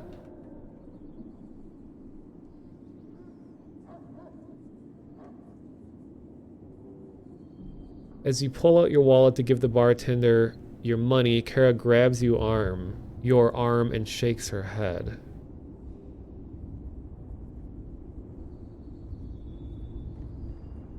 Kara, I don't have any money with me. Do you? Can you pay her? Yeah, it's expensive water. Kara shakes her head and points to the corner of her eye. Looking over, you see points to the corner of her eye. Looking over, you see a camera pointed at you. Bartender, why is there a camera here?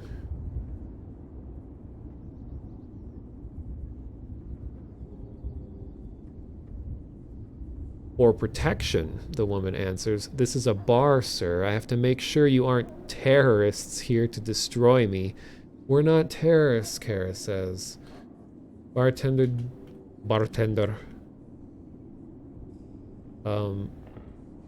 Are you aware of a local church of the Church of the Real Truth?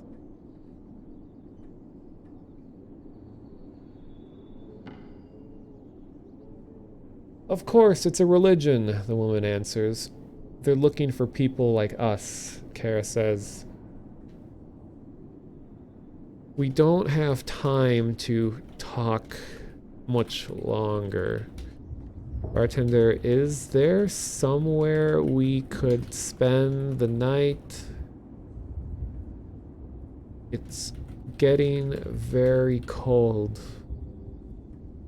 and we're exhausted.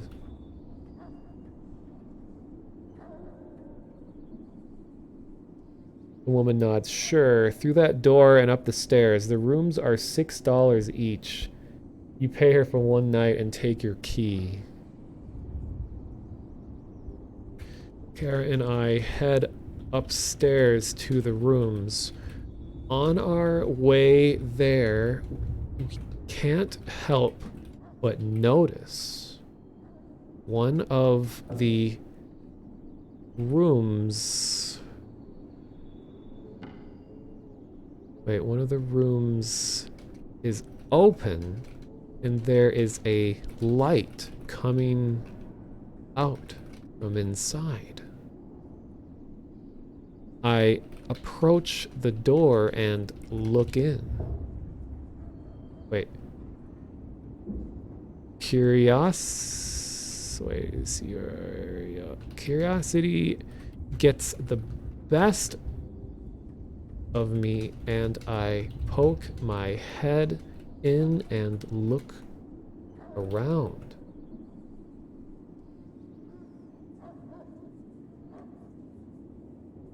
Sitting in the corner is a man with a gun in his hands. It looks like it's from the Civil War. He notices me and stands up. "I'm sorry. I got lost and..." "Alright, I'm sorry. I didn't know anyone was in here."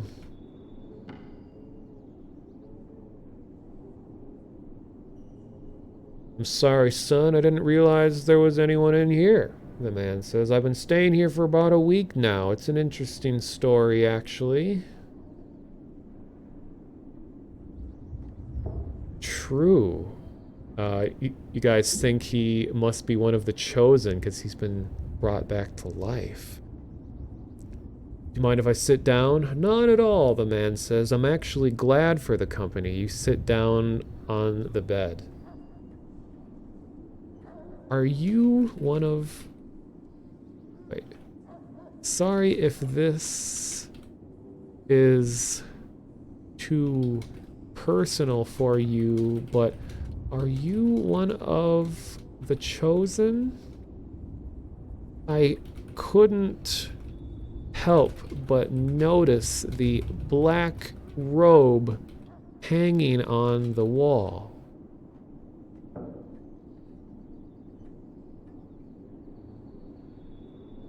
"You're too kind," the man nods, "and yes, I am. We're on a journey to find other chosen in hopes of building a community," Kara says.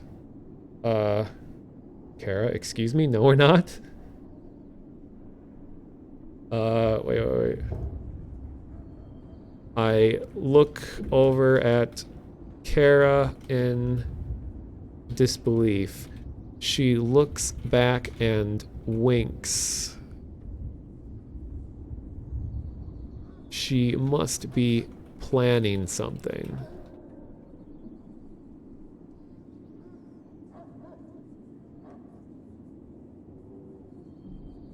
Yes, yes, it's a very noble thing you're doing, the man nods, but let's get to know each other a bit first.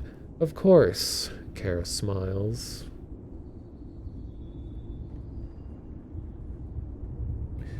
The man looks over at me. What's your name, son? David, I answer. I'm Jake, the man says, extending a hand to shake. We shake hands.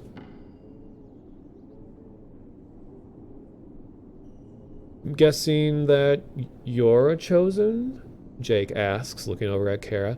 I am, Kara says. Jake is too, David says. Wait a minute, we're disconnecting. Whatever, let's roll with it.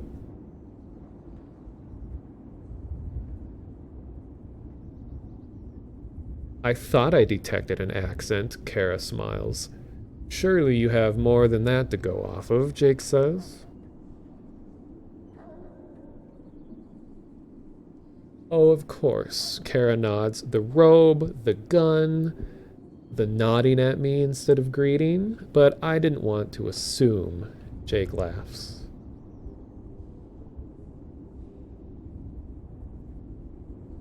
I see you've got a good one here, David. I'd hate to have to kill you. Kara and Jake laugh, but I don't really understand the joke. Oh, the AI is so good. Kara sees that I'm confused and leans over to whisper in my ear. Don't worry about it, she says quietly. So, where did you two meet?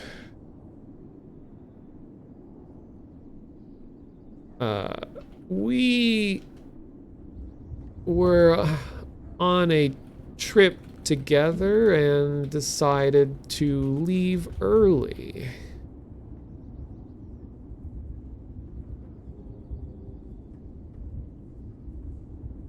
Oh, that's a great story, Jake nods. What made you want to leave? The need for speed, Kara says. Jake laughs again, and I still don't understand the joke.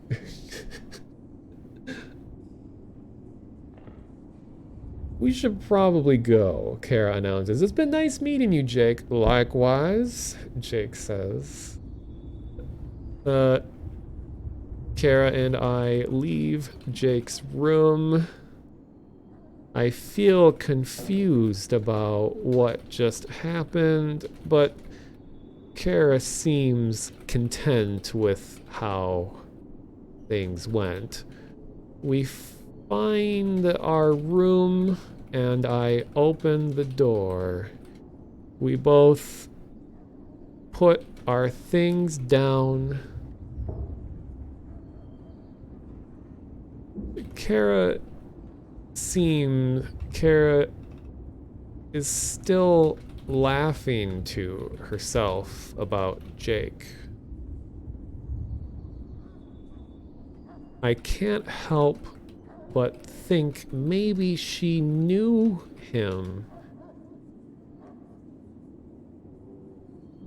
I decided to ask her to explain more about Jake.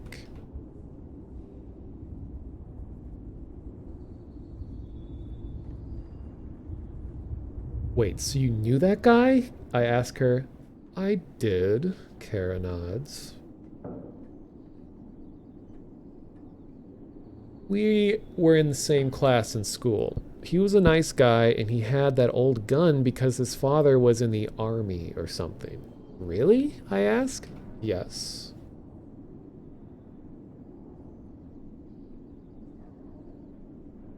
Why did he act like he didn't know you? I ask.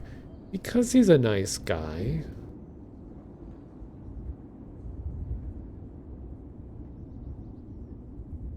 If he knew I was on a journey with my boyfriend, he wouldn't have tried to convince me to stay. He was like that in high school.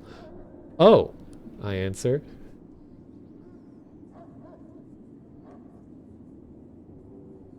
But I'm glad you're not like that, Kara says. Kara smiles at me and leans in to kiss me on the cheek.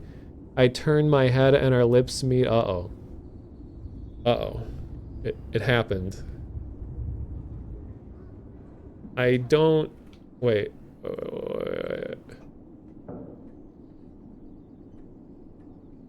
I can't help but feel a little warm inside. She has been very nice to me, but a part of me is very worried that she's withholding a lot of information from me. The more I learn about her, the more I worry she may betray me at some point.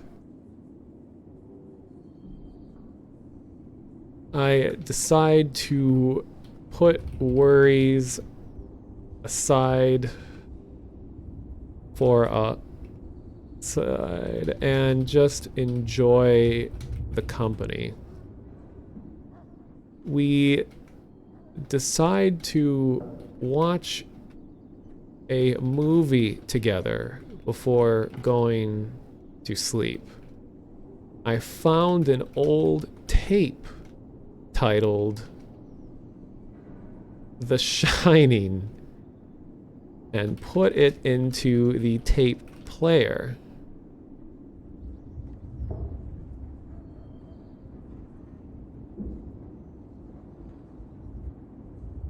The movie starts and we lie down next to each other. Kara and I lay in bed, staring at the ceiling. Why are you looking at the ceiling? Kara asks.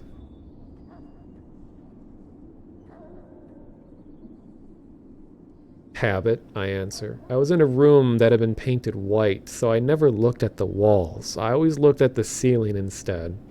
Okay.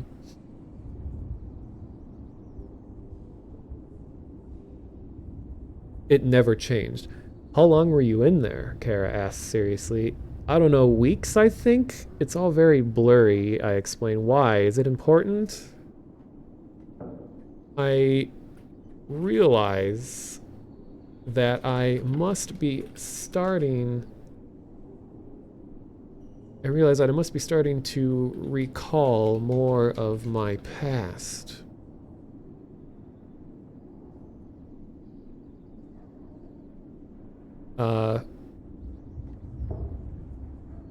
Jack Carver. Wait, that's the name of the guy in The Shining, right? Let me see.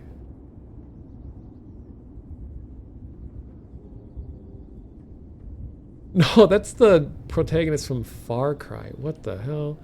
Torrance. Jack Torrance. Okay, wrong Jack. Jack Torrance appears on the TV, and it reminded me of the time I was in a movie theater with a friend named Faye.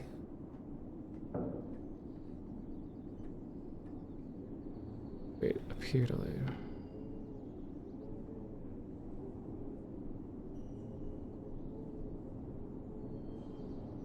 I hope more memories come back soon. Why? Is it important? No, not really, Kara says. I'm just curious. Kara looks at me in silence for a few moments. Kara...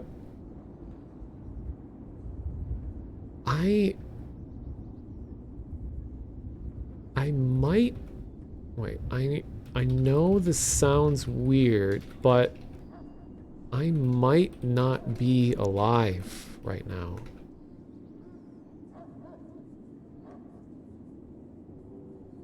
It doesn't sound weird, Kara says. I was honest with you. You can be honest with me.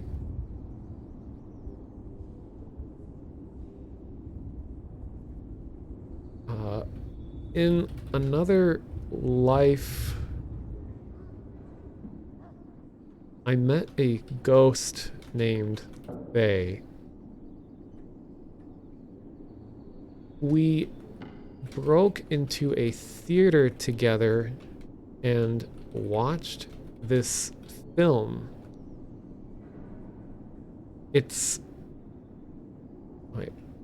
I'm getting a feeling of Deja vu? Is that how you spell that? Deja, yeah, well, it has accent marks, but I'm getting a feeling of deja vu. Laying here, watching this movie with you.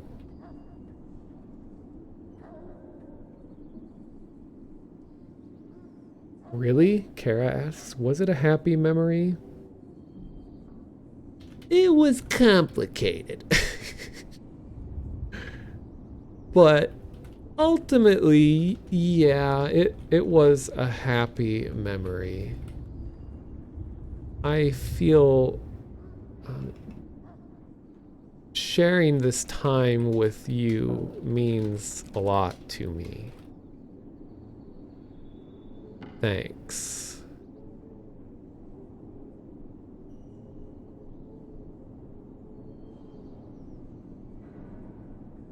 Kara smiles.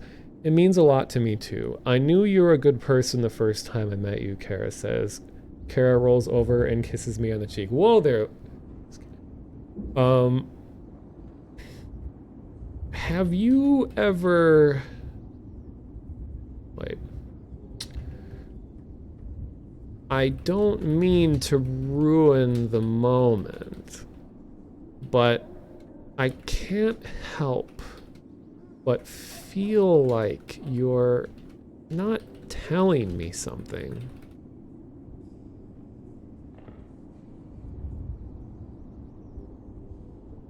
Like what? Kara asks.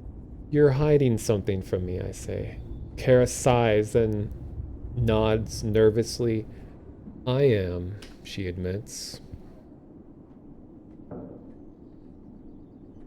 What is it? Kara looks around as if someone could be watching or listening. You're not just here to have a happy ending, you're here to save the world. I'm here to save the world?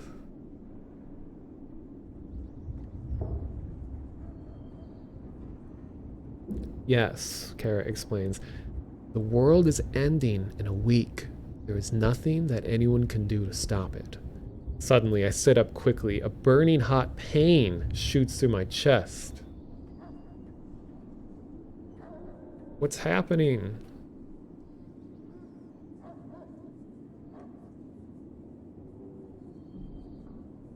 You're having a heart attack? Kara says. Can you kiss it and make it better? Oh, dude, that's all you got? I wish I could, she says. The pain gets worse. Dude, she's already kissed you like 3 times. In one night. It's more than most of us get in a lifetime. Okay. Pain gets worse. Wait, let me twist this. I reach into my backpack and pull out some pain medicine, quickly downing a few pills.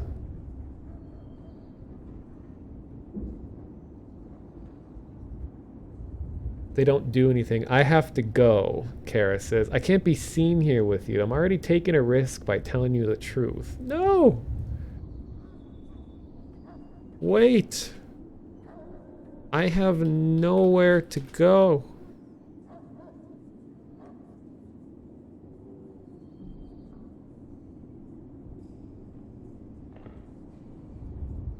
I know, Kara says. I feel my face get flush. Please, I don't want to die, I beg as tears roll down my face. I'm sorry.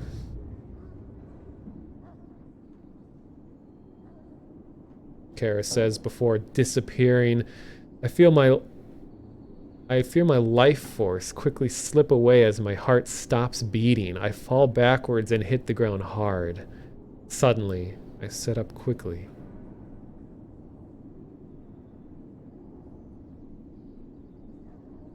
A burning hot... Okay, take a deep breath, reach in my pocket, pull out my phone. I quickly dial 911. 911, what is your emergency? Let me twist this story a little bit. Is I don't want it to turn into I suddenly awaken in an empty room. Like, no, no, no. As I talk to the 911 operator, I soon realize that they aren't interested in helping me. I beg for them to help, but they keep avoiding asking the important questions.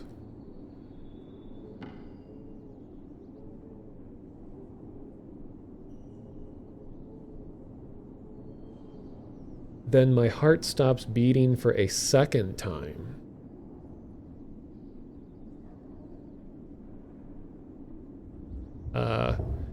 The pain in my chest stops, but upon closer examination, my heart has also stopped.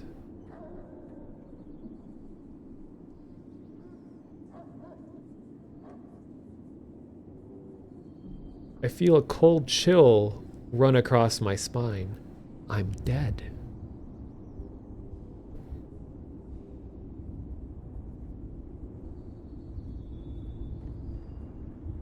I quickly stand up and look around for any signs of an afterlife. Nothing. It's just me and the void of endless darkness around me. I start to panic. Faye, are you here?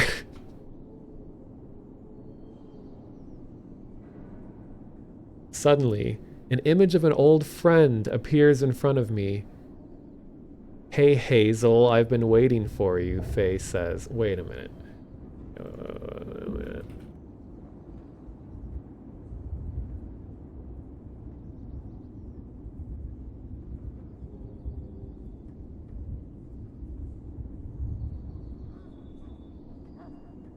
Okay. Suddenly, an image of an old friend appears in front of me. Hey David, I've been waiting for you, Faye says. What is this place, I ask. Hell.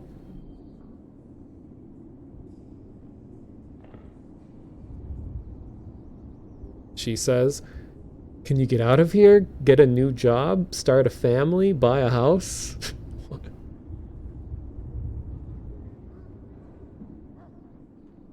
I don't think so, Faye says. Why the hell not? I ask, nearly shouting. Because this is hell. It's not a place for you. Faye, do you remember our past life together? You were a ghost that showed up in my house.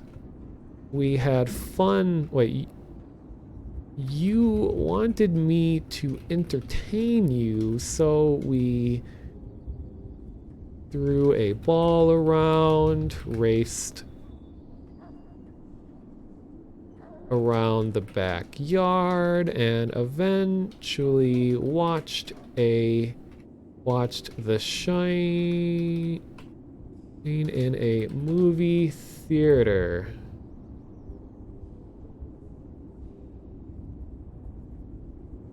Oh hey, Savage Fam, thanks for the raid. Lit Hawk and Asia Marks, welcome newcomers.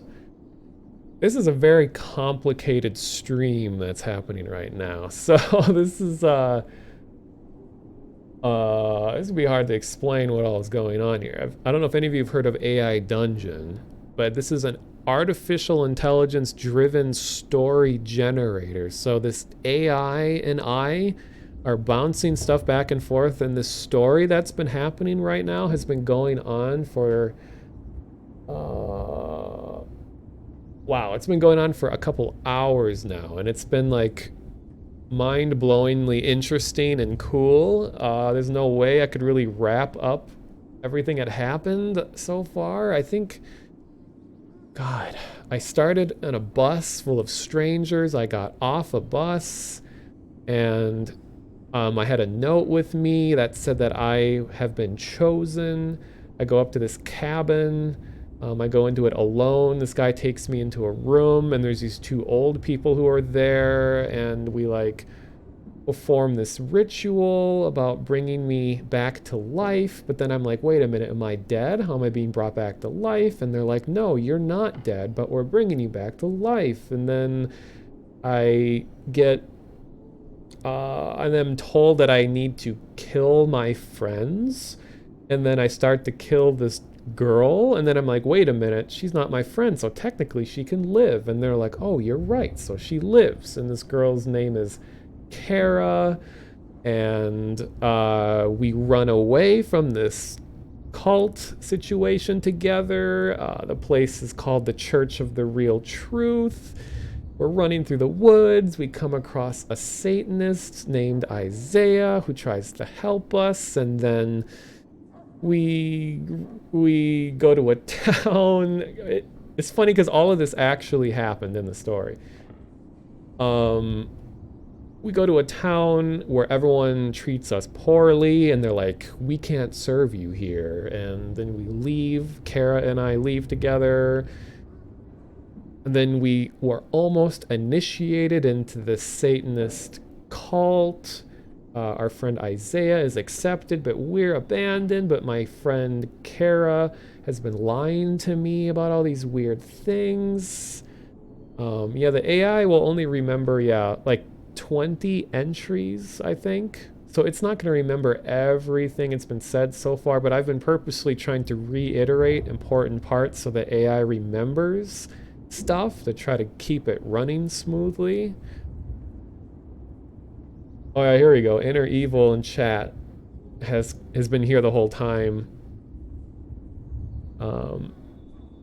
That's the most recent details. My previous story that has nothing to do with what I was talking about involved a ghost named Faye that I basically was there to entertain, and then she lures me to a movie theater, and then we watch a movie, and then out of nowhere, this ghost pulls out a knife and kills me. And I ask her, why is she killing me? And she's like, it's her way of professing her love to me because now we're together forever because we're both ghosts now.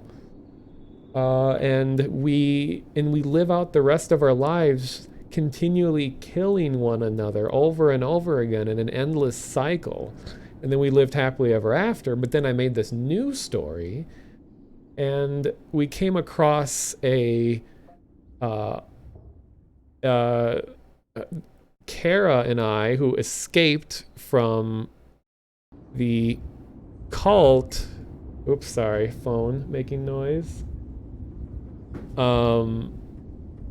We're watching the movie, and then I start to tell her, Kara, about my past life with this ghost named Faye, and then I'm recalling memories of it, and then all of a sudden Kara's getting all nice to me, and she like kisses me on the cheek, and I'm like, I appreciate how kind you're being to me, but I feel like you've been hiding information from me. And she's like, you're right, I have. And then she says to me that that I have to be the one to save the world. And she said that she can't be with me anymore because she's told me too much. And then I start having a heart attack for some reason, and then she leaves, and I'm like, no. Like I need your help. I don't know anything about my past. And then she's like, I'm sorry. And then she leaves, and then then I die. This is, intentionally kind of convoluted because that's just the nature of this. But so where we are right now is, I presume that I died, and I'm calling out to Faye from the previous story. So now I'm reiterating to her our past in hopes of kind of tying these two stories together. I know, it's complicated. Okay, so Faye, do you remember our past together? You were a ghost that showed up in my house. You wanted me to entertain you, so we threw a ball around, raced around our backyard, and eventually watched Shining in a movie theater, you pulled out a knife and killed me as a way of professing your love to me. And we lived our lives together as ghosts. However, I somehow ended up here.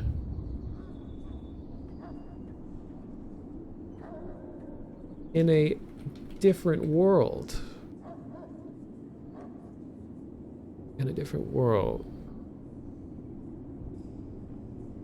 I need your help. Since you have experience being a ghost. Okay.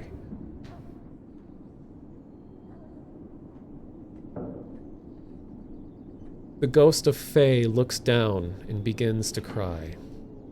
So this is the AI generating this. What's wrong, I ask. I miss you, she says between sobs. Well, maybe you can join me here, I shout in an excited yet concerned tone.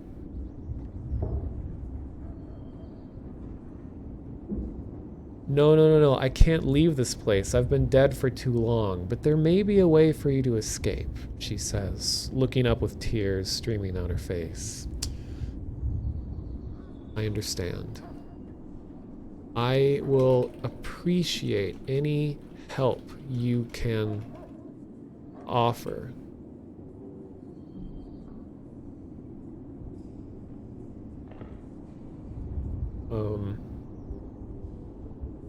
My friend Kara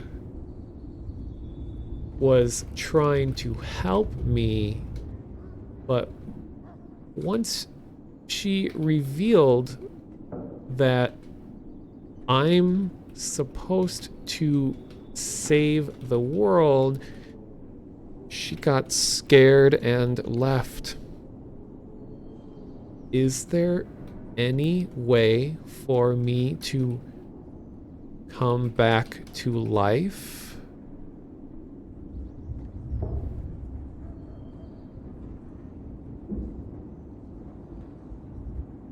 I'm afraid not. Your soul has already been assigned to a place in the afterlife, Faye says. What about reincarnation? Can I come back as something different? I ask in an optimistic tone.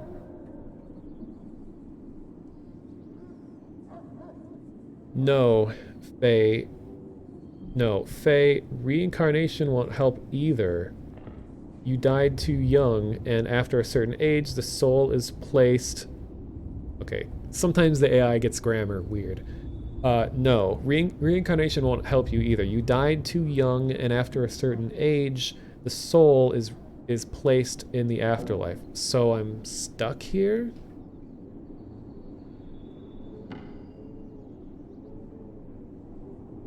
Not quite. You see, you're in my domain now. So what does that mean for me? I feel no different. Wait, am I a ghost now?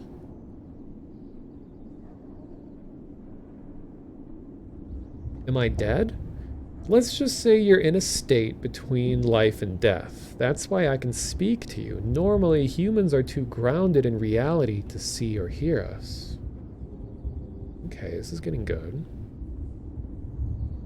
So what happens now? I ask, bracing for bad news. Well, you could stay here forever and keep me company, Faye says. Not exactly the future I had in mind.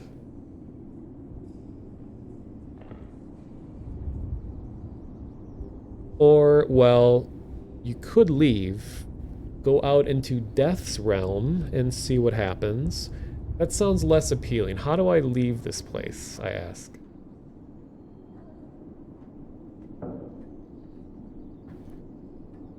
That's up to you, Faye says. Great. Okay. So let me steer this story in a direction. After conversing with Faye for what felt like an eternity, we come to the conclusion that after conversing with Faye for what felt like an eternity, we come to the conclusion that it would be best for me to use Faye as a medium for returning back to the human mortal realm.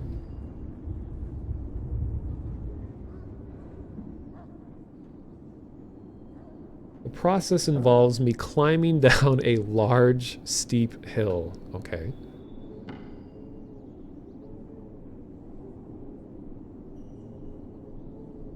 I end up falling on my butt quite a few times, but eventually I reach the bottom. As the sun begins to rise, I begin to make out a path that leads off into the distance. Oops. Faye is...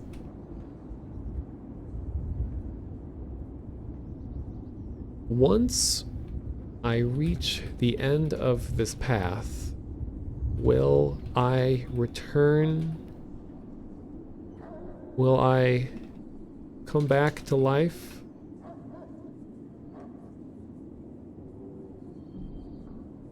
Yes, you will. Don't forget about me, Faye says, her eyes beginning to close. I won't, I say, as she falls asleep on my shoulder.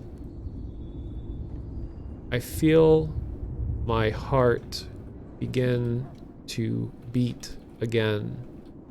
I gaze into Faye's... Wait, I gaze into Faye's eyes as she disappears once again. I can't help but appreciate all that she has done for me in the past, even if it was kind of weird.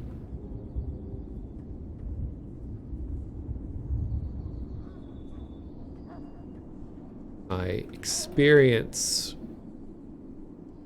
an intense pain in my chest yet again, but this time I can't help but feel happy to experience, to feel again.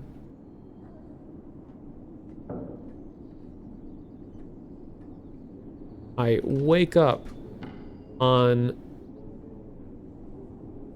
the floor of the room where I had attempted to call 911.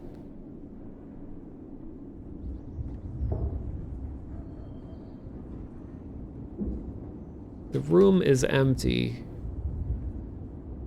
but with my things scattered all around the room. I stand up and find a note on the table from Kara. I pick up I pick up the note and read it out loud.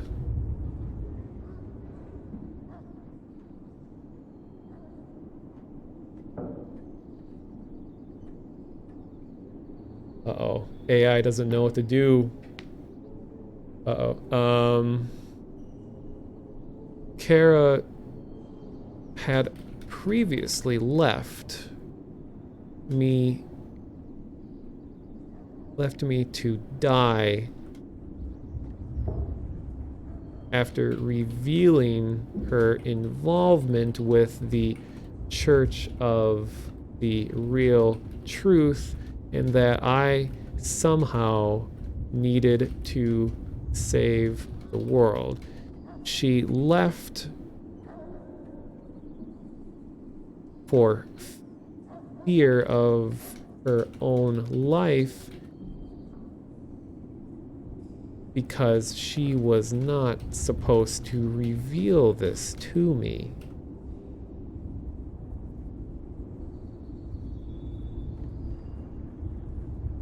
I take a closer look at the note and begin to read it.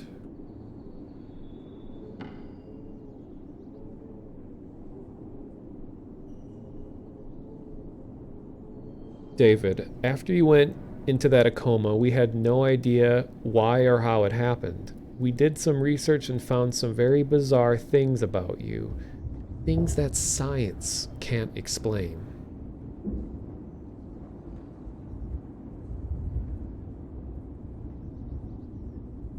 After visiting your house...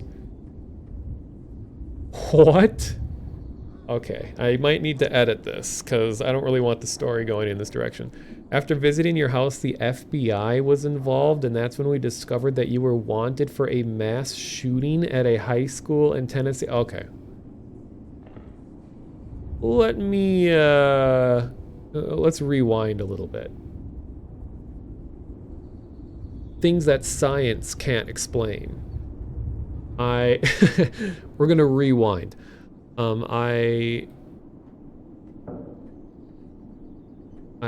looked, I paused for a moment, trying to recall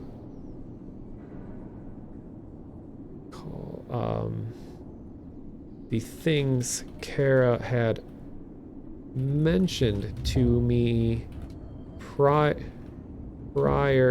to my death. I look back down at the note and read the rest of it.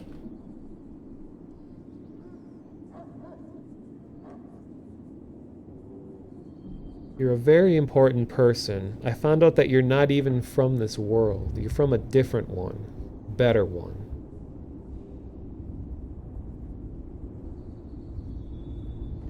I'm not even sure myself how you got here, but rest assured that it's for a reason. Okay. Okay, I'll take it. I felt oddly comforted by Kara's words. Maybe my past is more profound than I imagined.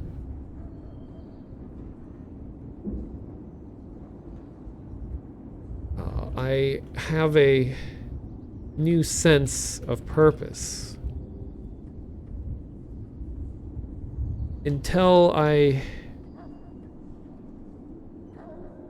Although I'm still just sitting here in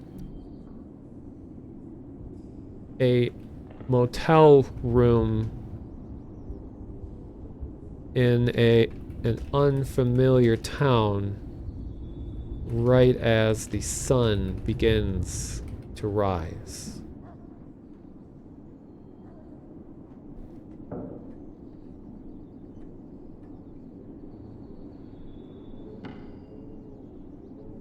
I glance out the window and watch as a flock of birds scatter across the sky, leaving a trail of white behind them as they disappear into the horizon. Okay, let me change up the music a little bit. Or the ambience.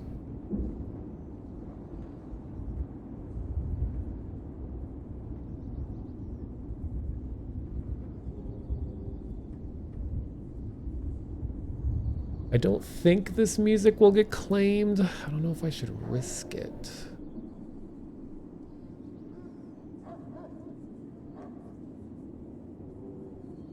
Let me see.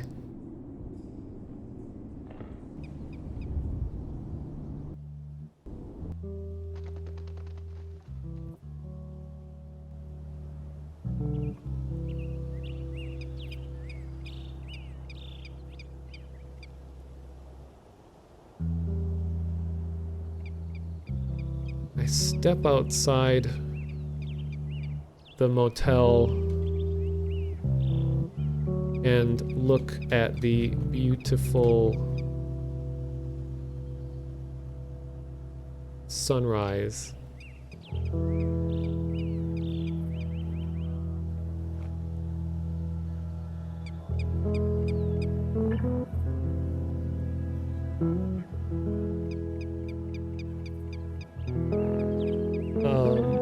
Not a single cloud in the sky as the sun slowly rises. There's not a single soul on the highway. It's just me and my new purpose in life.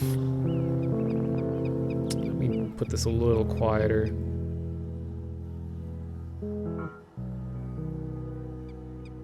I quite literally returned from the dead. Oops. And now to set off to put an end to the Church of the Real Truth.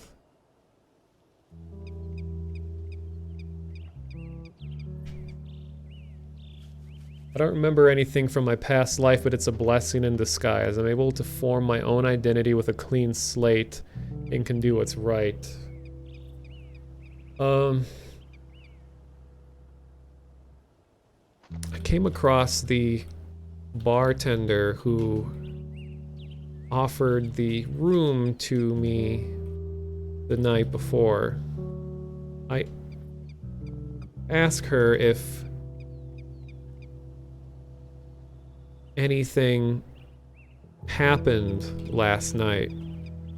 I told her about Jake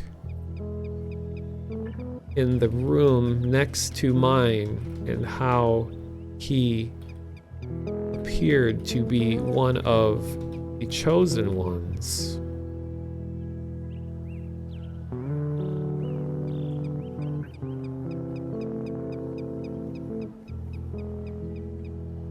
The bartender begins to smile and nod. She explains that she had been thinking for a while that her son was indeed a chosen one, and this news put her mind at ease. Do you know what it means to be chosen by the Church of the Real Truth? I don't think you would be so happy if you knew.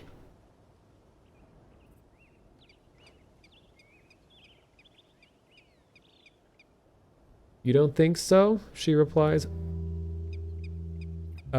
No, she continues. Why would I not be happy if my son was indeed a chosen one? It'd be an honor to the Lord. No. This isn't the kind of church you're thinking of. This is one obsessed with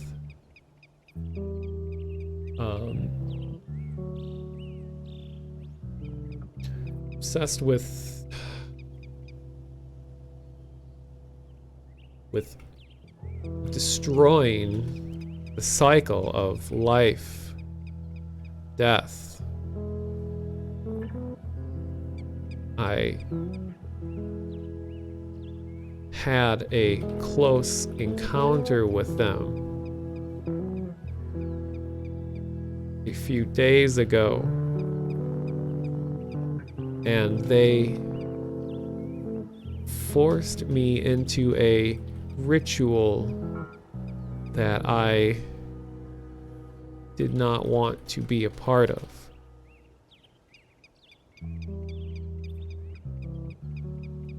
If we allow them to upset the balance of life and death, then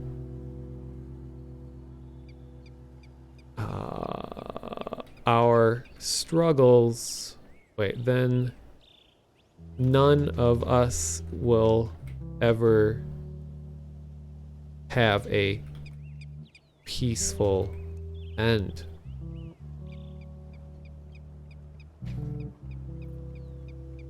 Man, it's hard writing stuff. Oh, that's not so bad then, she says with a bright smile. You seem to be hopeless. Oh yeah, the world ends in a week too. Oh jeez, forgot about that detail. Are you aware that the world ends in a week?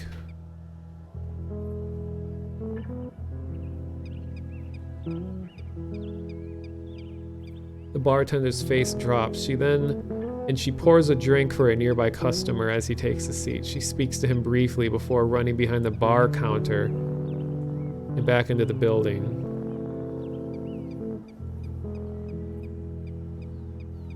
The bartender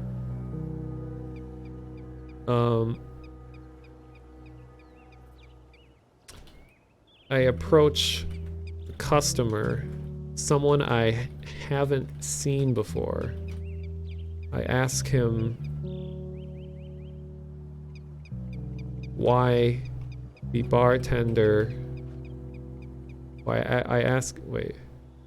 ask him what the bartender said to him. I'm gonna add some facts. You just asked me to take this drink to room 3C, he said. I think for a moment, and then approached the man. Okay, let me...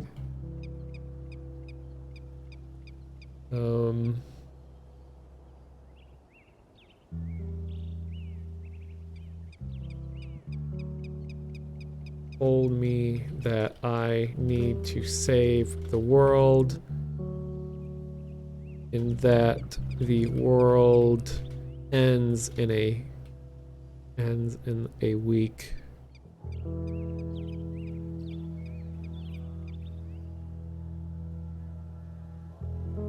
Okay.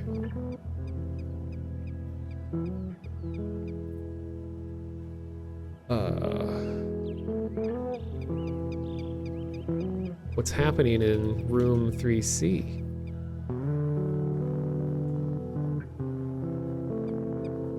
He looks at me confused. I don't know, I'm just delivering this drink. He heads for room 3C, opens the door, and disappears from view. Okay, I'm gonna try to move the story into some kind of conclusion, but man, this has been a hell of a trip. And AI Dungeon is not very good at ending stories, so I gotta kind of take the reins here. I'm not gonna end it in like the next 2 lines or anything, but I gotta figure out the grand story that's happening. Okay, so how about this?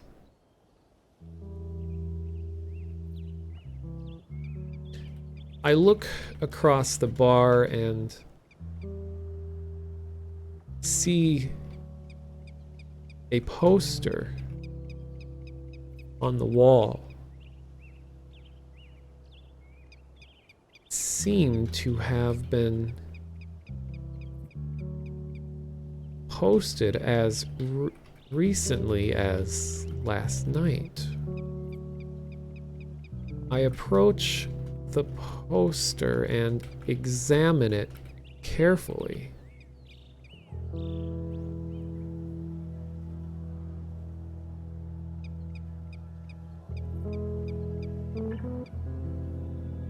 It depicts a group of men and women. A name, description, and a reason are provided for each one. Some names are known for their leadership. I recognize the mayor of the nearby town.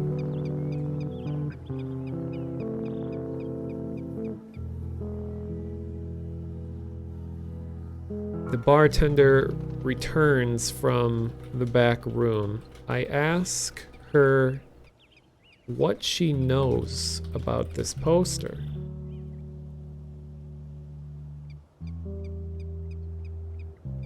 Nothing. Just one of those cultists was arrested a few minutes ago and when the police searched his room, it had this poster on the wall.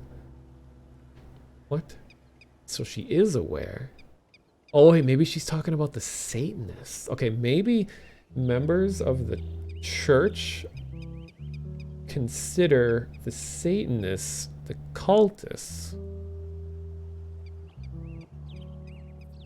Okay. So this poster is maybe about that group.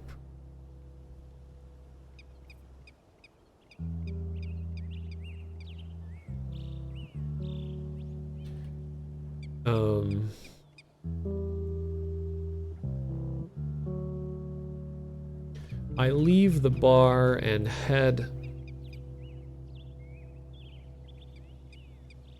God, how do I change this? Yeah, maybe you need to return to the place you and Kara met to confront them. I feel like inevitably I have to go back to where this all started.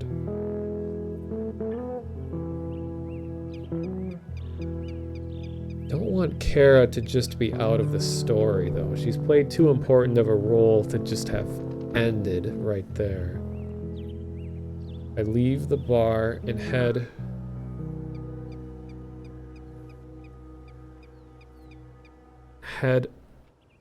down the road. I see a bus stop.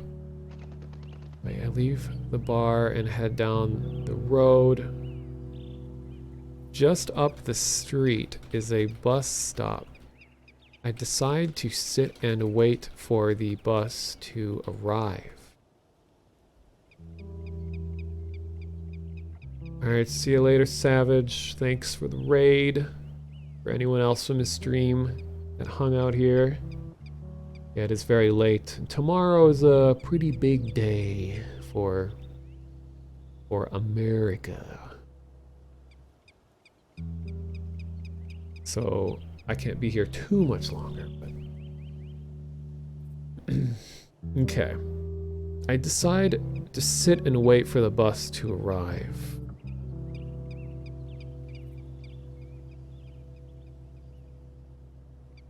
A few minutes later, a bus pulls up. I board the bus and find myself sitting next to a man in a truck suit who looks at me and says, "How are you doing?" Honestly, I'm not doing very well. I was recently informed that I have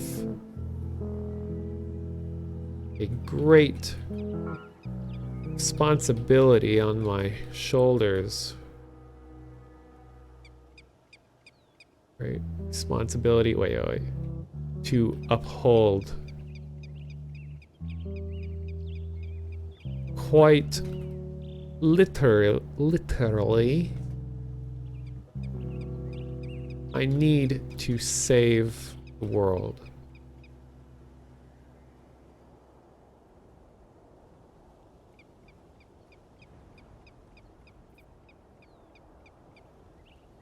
He looks at me with a serious expression and begins to speak. I know exactly how you feel, for I too have been chosen as a savior of this world. Oh? Okay, this is getting interesting. Who told you? Wait. How did you learn that you were chosen to be a savior? Is that not how you spell that? S-A-V-I-O-U-R?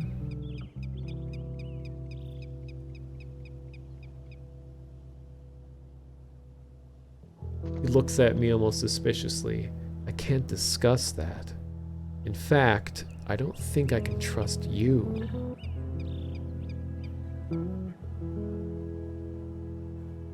I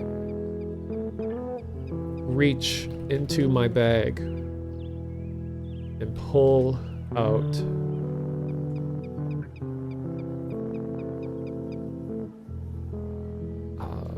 the black robe I was wearing few days ago. The man looks down at it.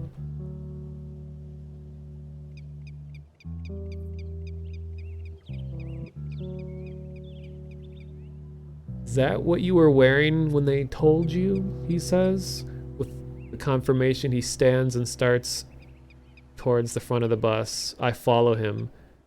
At the next stop,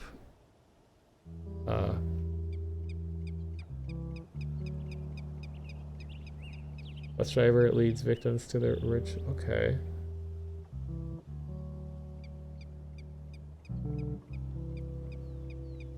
This isn't the real stop, right?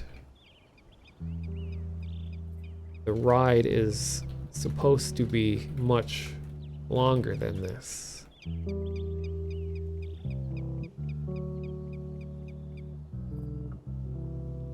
Exactly, he replies. Just stay quiet until we get to the end of the line.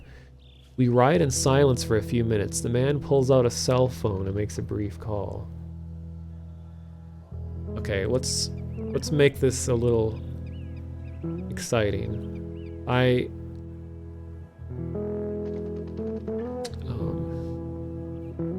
I'm now sitting at the front of the bus.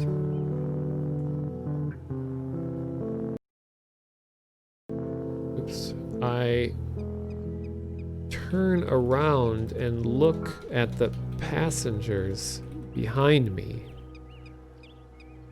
All of them are wearing black robes with their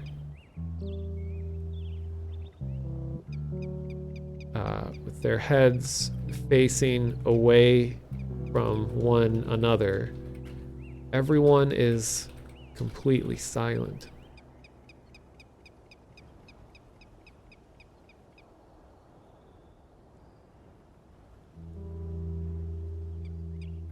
You're nearly there. Just keep quiet and follow me. The man gets up from his seat and starts walking towards the front of the bus. I follow him off the bus into the night.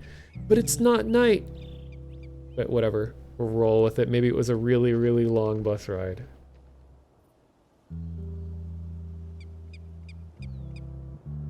On my way off the bus, I catch a glance of a familiar face.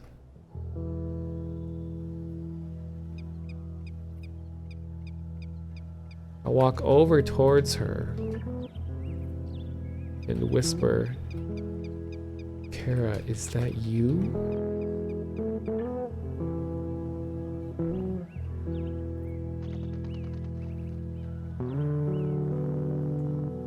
She turns her head towards me and I get a good look at her face. It is Kara, but different.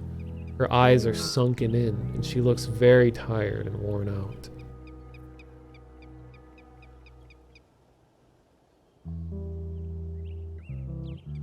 I'm back.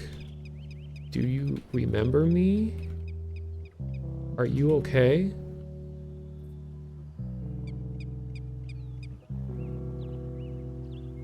She grabs my wrist with incredible force and looks me straight in the eyes. Of course I remember you, David. I've been waiting for you. She stares at me for a few seconds, then begins to speak again.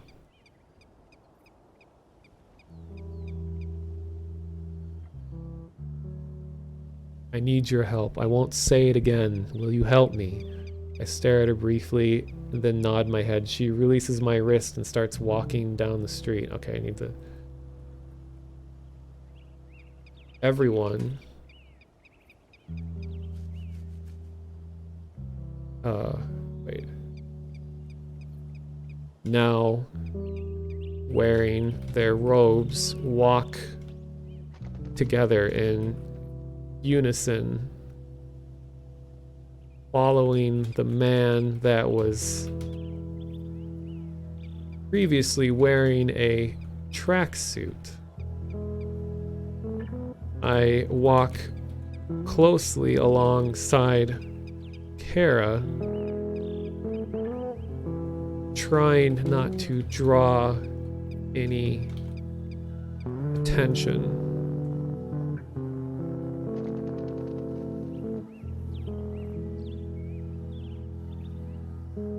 I start to recognize the river.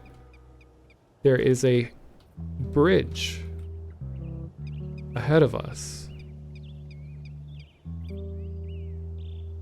I look over at Kara and she briefly looks back and says,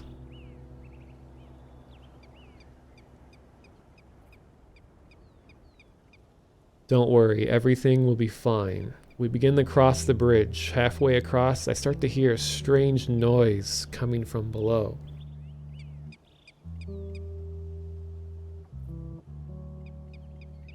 What's that sound? Is something in the water?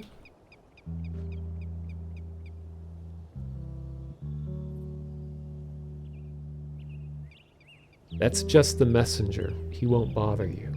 We walk out towards the middle of the bridge. I start to hear the weird noise more clearly, and I also hear someone in the water. I glance. Wait. The group crosses the bridge together. I quickly peek over the edge down at the messenger. The messenger is in a small rowboat, alone, and seems to be quietly singing a song to themselves.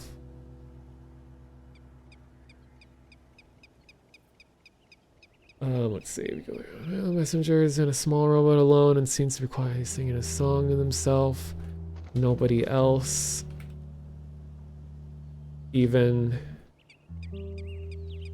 acknowledges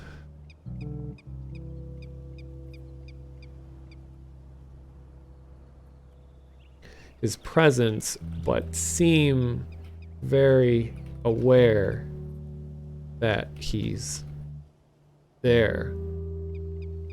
I nervously look over at Kara one more time.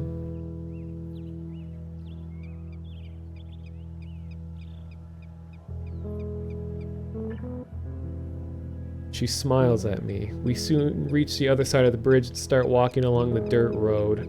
The road quickly curves out of sight of the river. We continue to walk.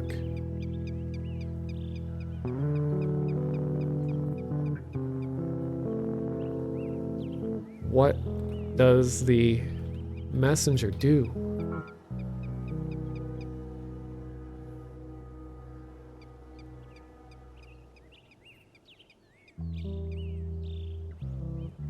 Kara replies, "The messenger has been sent to collect those who have fallen asleep.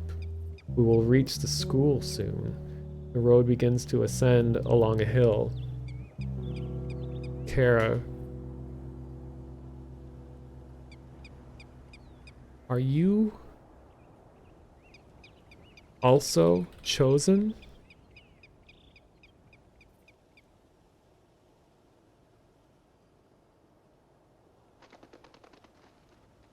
Yes. The road begins to twist and wind, the hillside becoming steeper and steeper. We begin to enter a pine forest. We begin to slow down.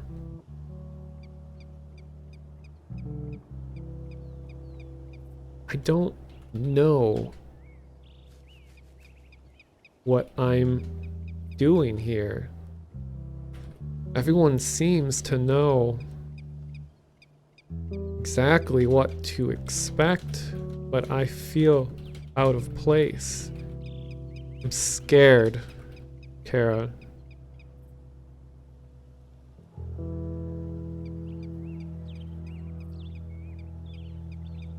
Kara grabs my hand. You're here for a reason. You may not know what that is yet, but if you're here, then it's for a purpose.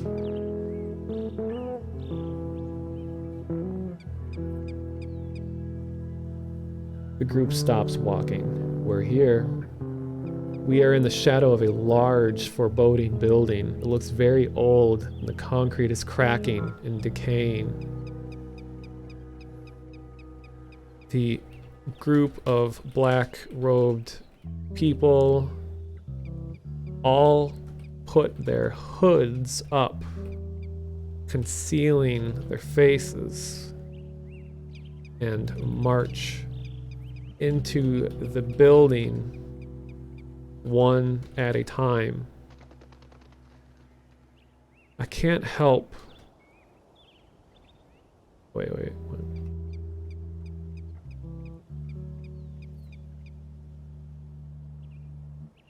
It's my turn to enter. I look over at Kara and she nods at me. Go in, David. I'll be here when you come out.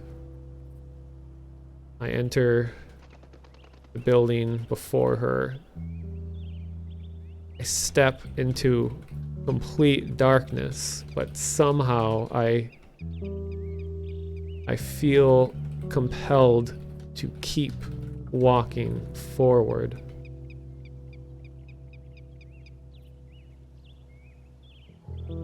Soon I see a light at the end of the tunnel. I find myself in a large room with 20 identical steel doors, all with bright lights on them. Each person in front of me seems to know exactly which door to enter.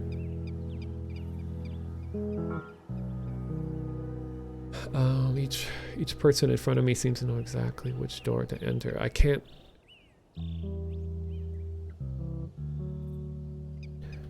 Once the door has been opened, it locks shut and the door's light turns off. One by one, each door goes dark. By the time it's my turn, there is only one door left.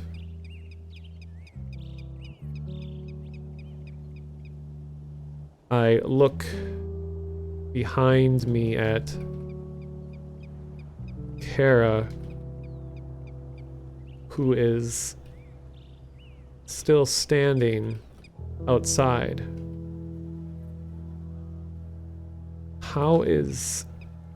Wait. If I select this door, then she won't have one. What will happen to her? I try to... I attempt to head back to the entrance towards her, but the front door slams shut. It's just me and the final door.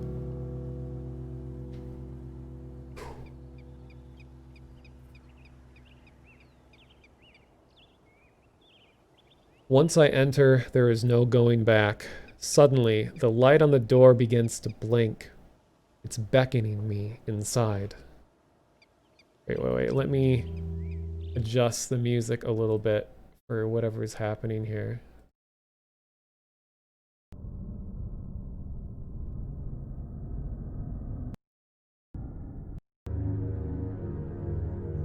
Wait.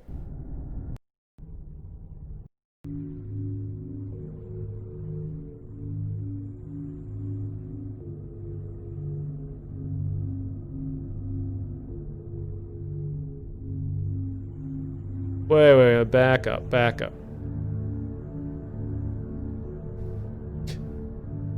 It's beckoning me inside. I step closer.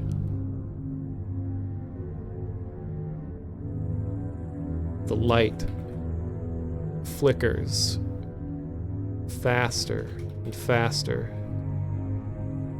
I reach my hand out to grab the handle.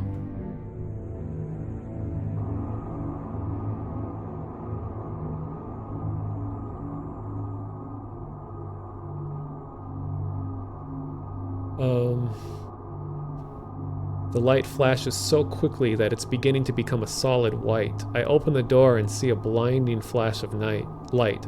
My body falls into the blackness of this new room. I can't see anything around me.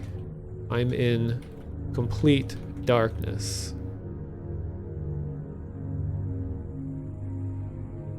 However, I feel a strange feeling of comfort from this darkness. I reach my hand in front of me and quickly realize I'm not alone.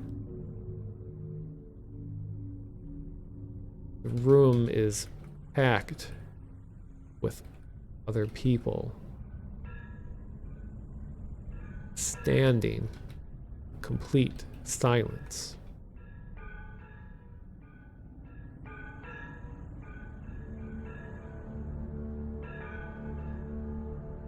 I can't see anything other than a few figures standing around me. I can't tell who's in here or what's happening.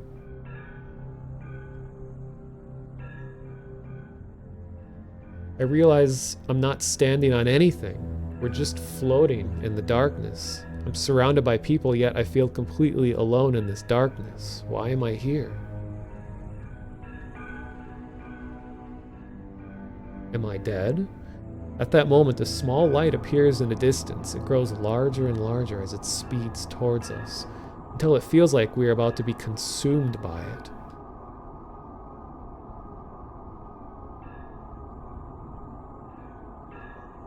The light is blinding. Once my eyes adjust to the light, I find myself back in the abandoned building. The door is shut behind me. Kara's nowhere to be seen. I'm back where I started.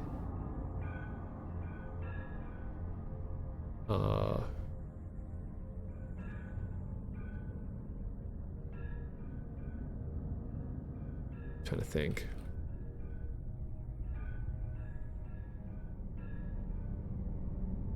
So if it says back where I started, I technically started on the bus, but I already just took the bus. So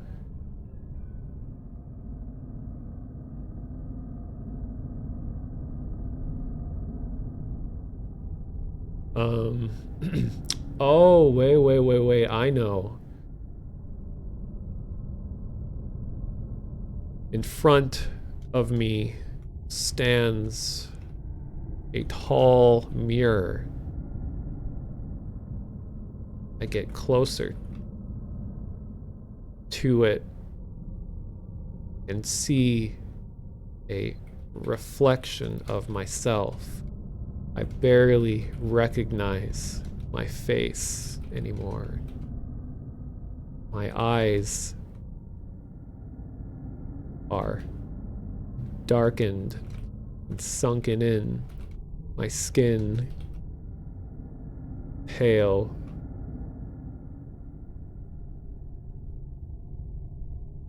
However, this version of me is much older than I am.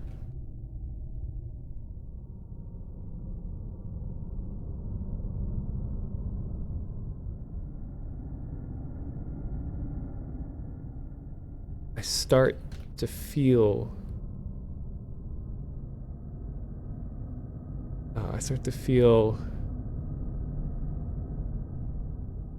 and odd.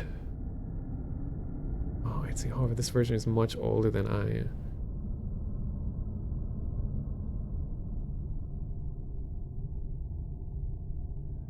I raise my hands up, but his remain down. I begin quietly chanting to myself. The more I chant, the more clear my reflection becomes.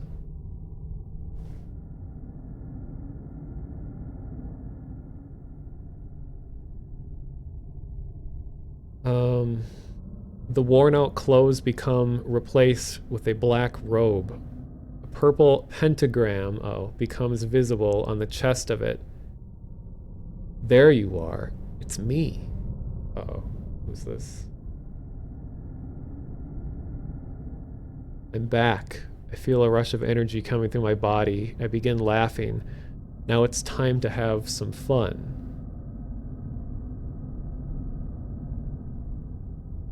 Didn't I do this earlier?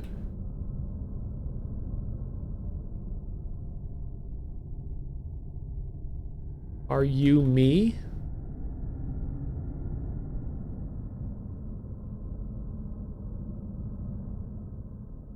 The man looks confused. No, you are me. Don't you recognize yourself? You stare at your reflection in the mirror and search your memories. He doesn't seem to be lying.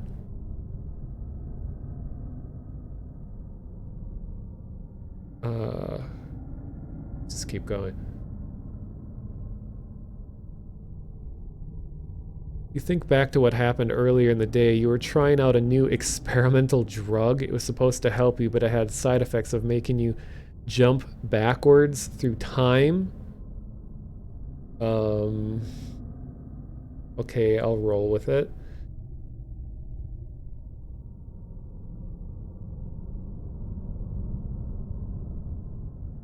Let's see. I'm trying to remember how the story started.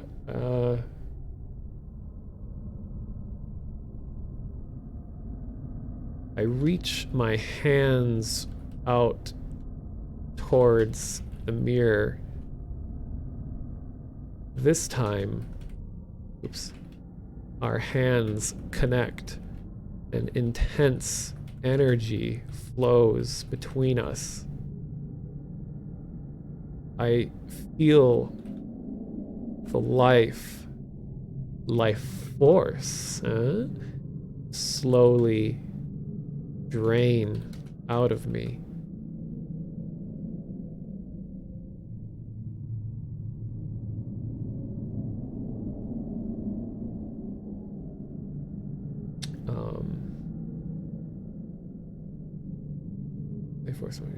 In exchange, he begins to adopt my memories. I see him transform in front of me. He becomes the younger, happier version of myself. I begin to feel dizzy.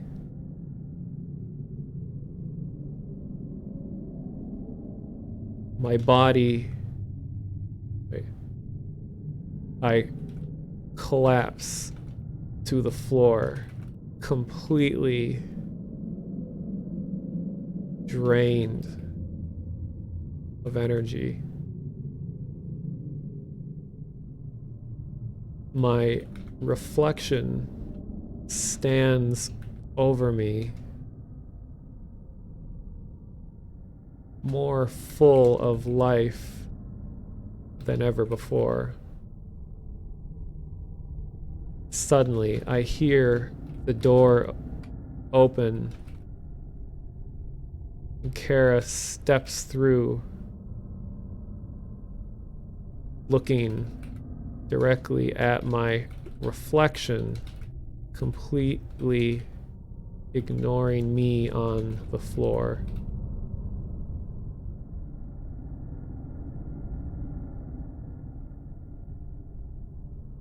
I look up at him. He smiles and looks back down at me. Come on, he says, let's go do something fun. He reaches his hand out to me. I attempt to raise my hand, but am completely paralyzed and am unable to. He pulls his hand back and laughs.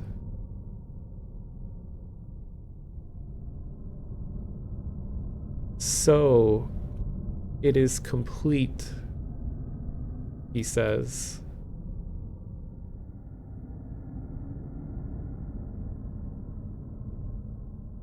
What did you do to me?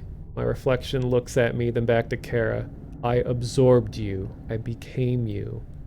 Kara stands behind him, smiling. David is finally home, she says. Now we can finally get back to work. They both turn and walk away from me without another word. I lie on the floor, watching them walk away. The door slams shut.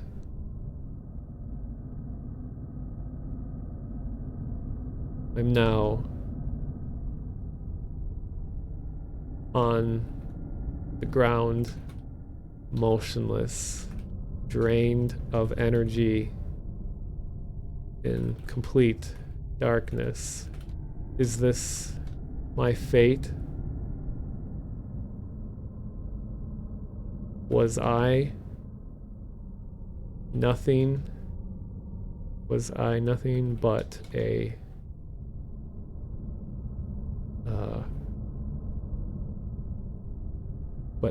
vessel this whole time?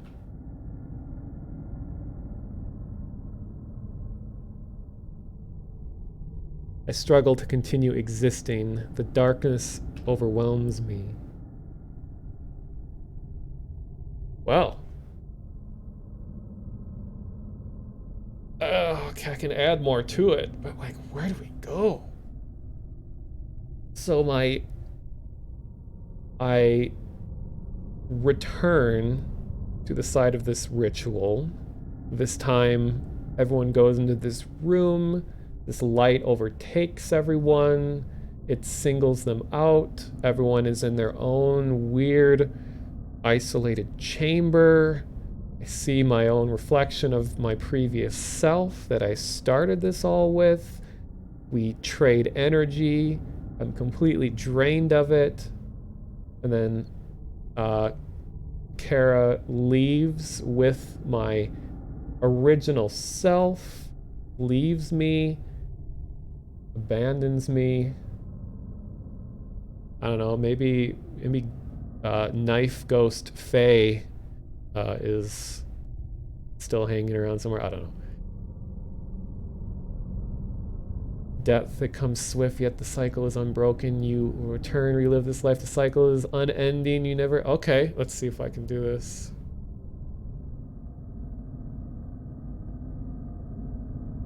I can't help but imagine all of this as a never-ending cycle. Even as I sit here, fading away, I get excited thinking about my next life.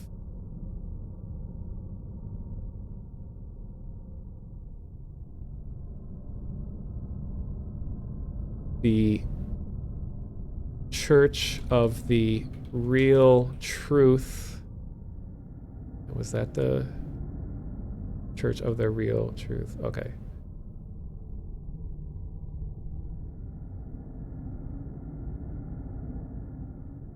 Still stands as a pillar of our existence.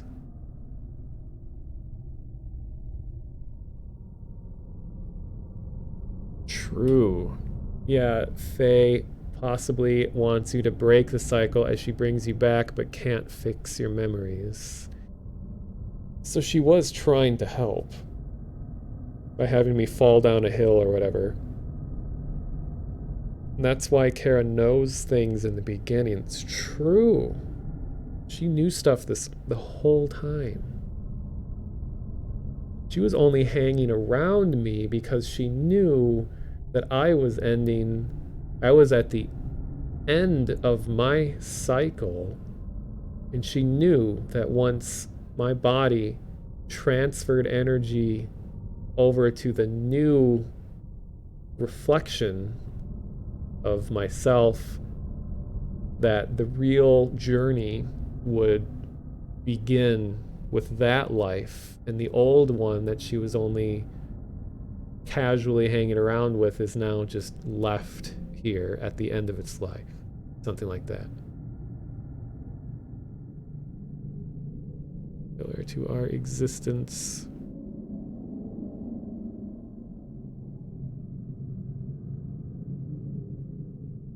Then I become the vessel and continue the endless march of the circle.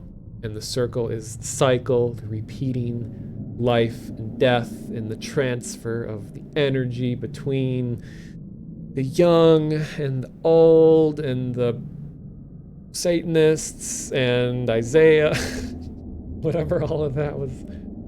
It oddly all works. Like, I don't really want to bring the story any further than this. It's a bittersweet ending. And I'm sure the Silent Hill music helps.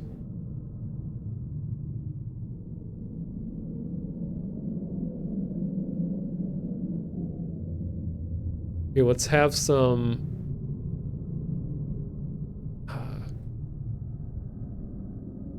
I'll play some credits music to the end of this lovely story.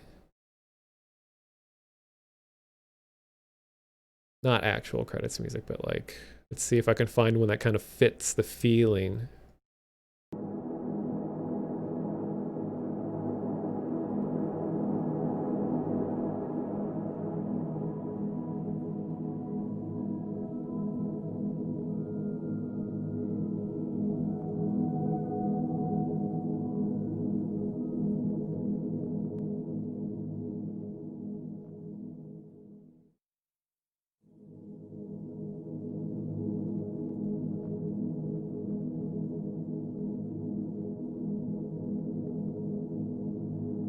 Okay, so, I'm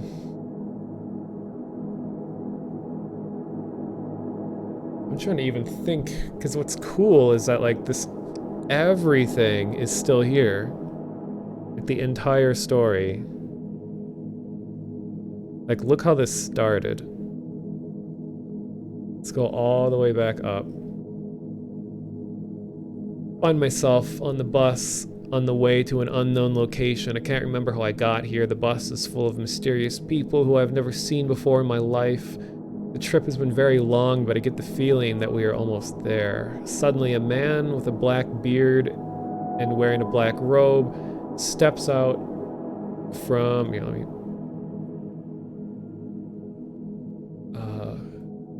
from behind one of the seats. He looks at me and says, "You must be David." "Yes," I reply. And the game somehow knew my name was David, even though I never told it that. It's a good guess, I guess. Then points to a seat across from me. "This is where you will stay for the night." And he continues, "It's not far from here. You should arrive there by tomorrow morning." So it must have been a really long ride if he's telling me to spend the night on the bus.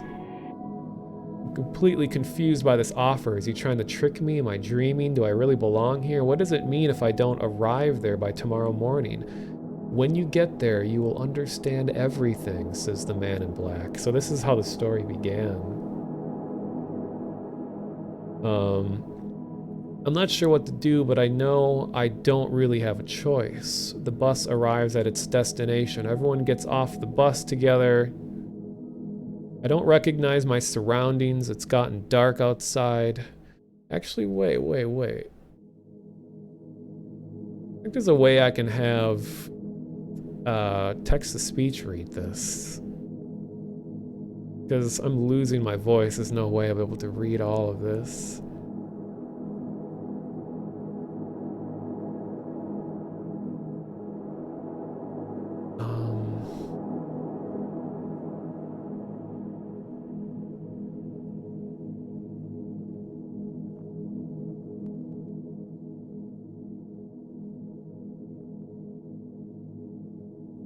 How do I get it to read?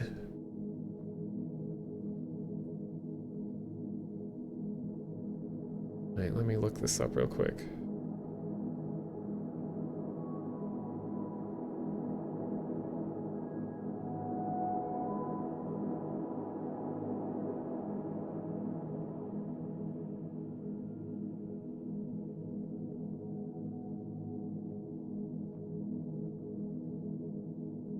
Well, it's a text-to-speech built into AI Dungeon. Not just my computer.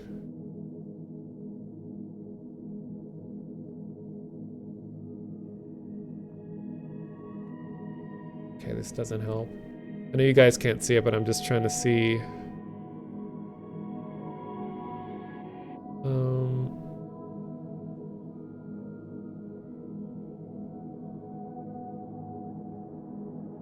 I've seen people make it read before.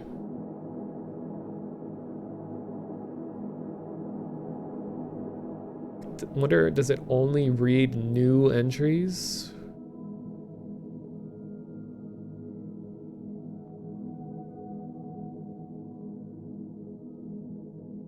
I mean, all of this should be saved.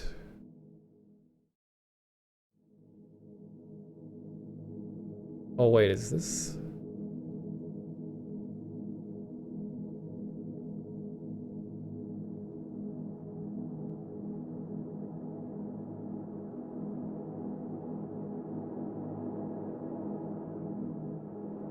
Wow, 434 actions?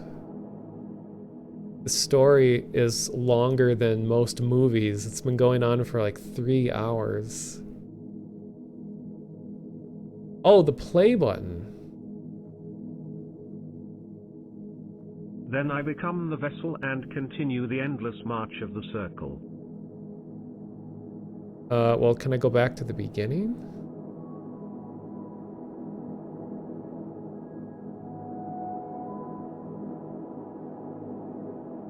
No. Then I become the vessel and continue the endless march of the circle.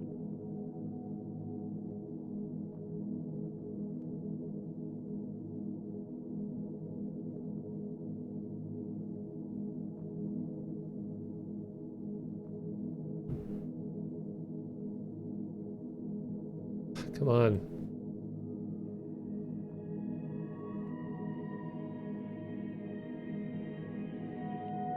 Then I become the vessel and continue the endless march of the circle.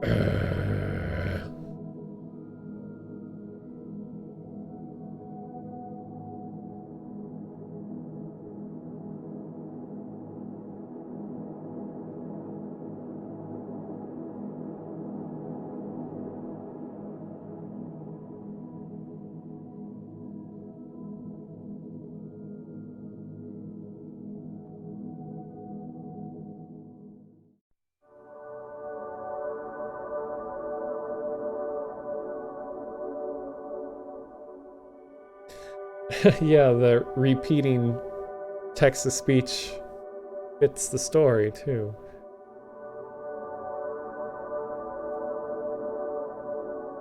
Well, I'll figure out how to make it read stuff for future streams, because I'd like to try this again sometime in the future. This is a lot of fun. It's like weirdly engrossing.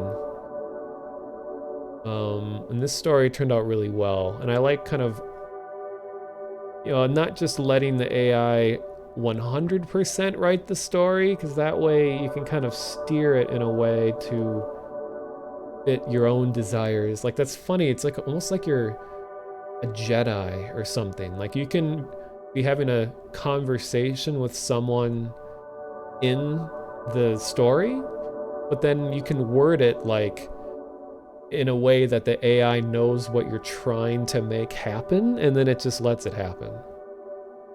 Share this on the Discord? Yeah, here.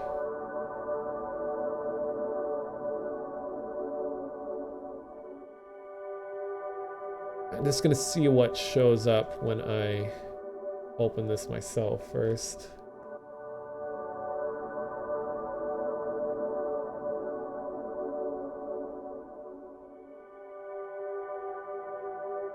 Okay, it's just like loading forever. Like, what's it doing?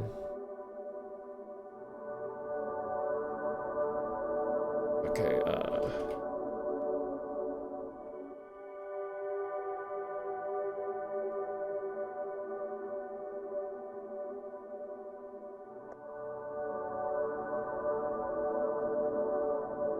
oh, I think you need to have an account. Because it opened right away when I opened it in a regular tab instead of incognito. I was gonna see if you're logged out, if it would work, but I don't think it does.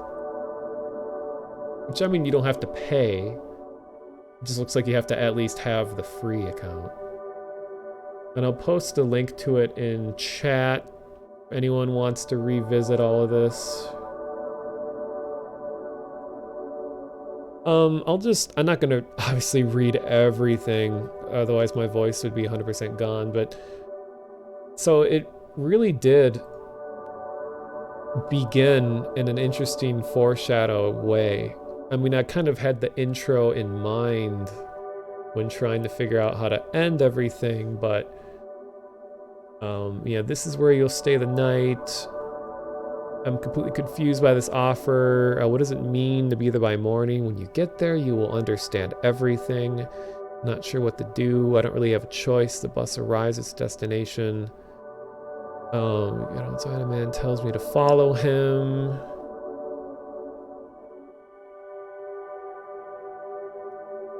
Yeah, we go up the river, over the bridge. See a house with lights on. This is your final destination. You've come a long way. Good luck. That's interesting. That kind of parallels the whole aging process thing. Come a long way, as if like you've lived a long life. Gives you a piece of paper, something written on it, says you've been chosen.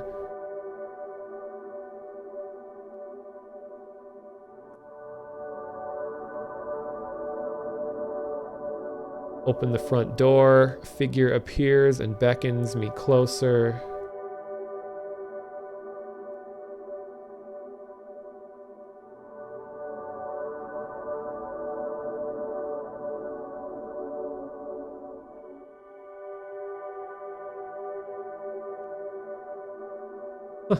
This was an oddly appropriate thing too, because for a while I was like, I am the chosen one. But even early on, when I say I am the chosen one, the two people laugh and they say, we are the chosen ones, which is like a plot point that came up later, is that like all of these people are chosen. And I didn't even realize that that was actually coherent with how this worked in the beginning.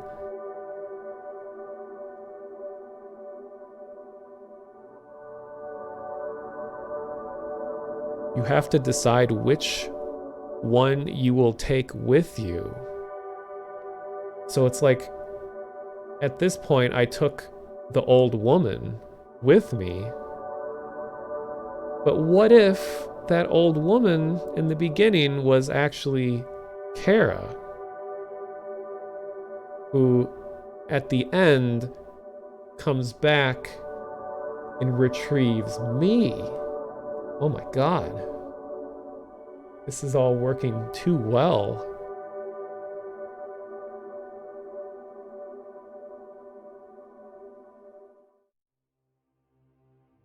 We will meet again in 3 years' time.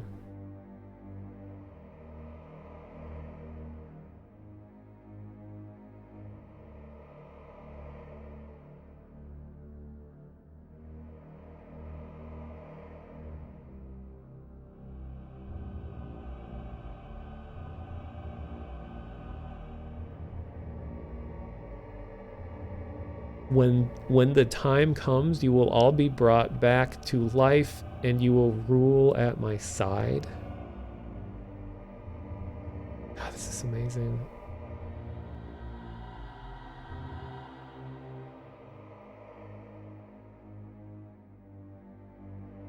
You look into the mirror and gasp. It can't be. There, standing behind you, is your old self. You turn around and stare at yourself. You are young again.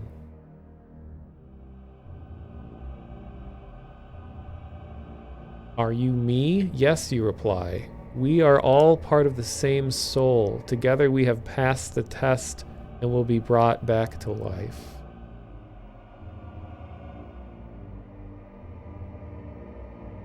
Yeah, the old people begin to chant, a bright light forming above them. Are we dead? I say. We are not dead. We have simply been chosen to be brought back to life. Soon the world will need us again.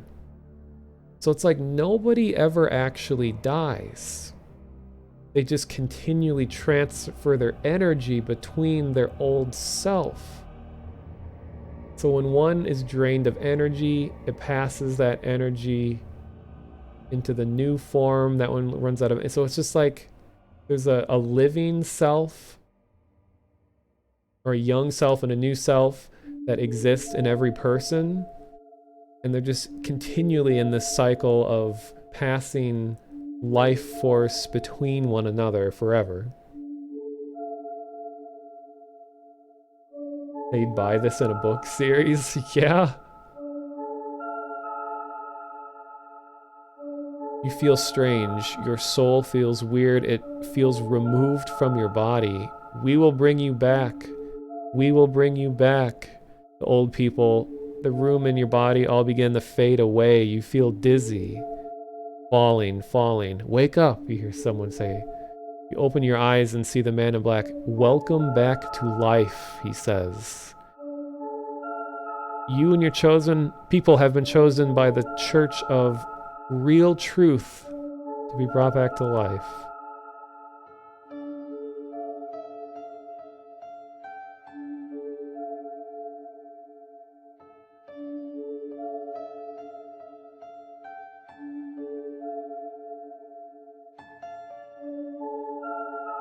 We will reprogram your mind. Your past doesn't matter anymore. You have a bright future with us.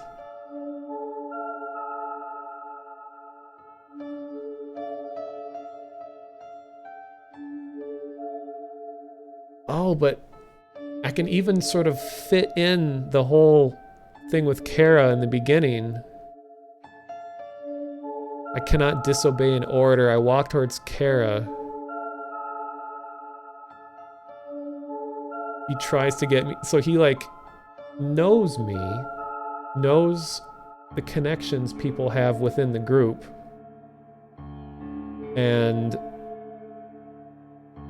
so he thought Kara and I were friends already because we're probably apart, like my older self had chosen her previously. So I don't know, it kind of fits in a weird way. I don't.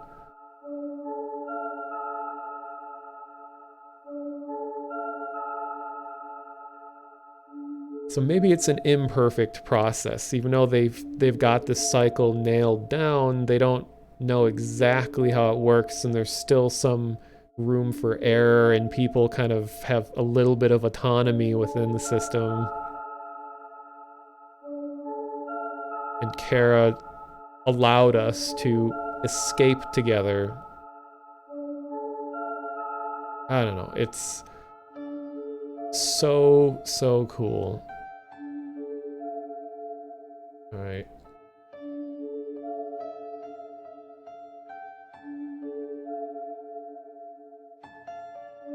You chose the older lady, so they gave her vitality to guide you back. It's true. Maybe they sensed that I was going to run away, so the old woman is brought back to life as the younger Kara, who would inevitably draw me back to the ritual site where it would all continue again.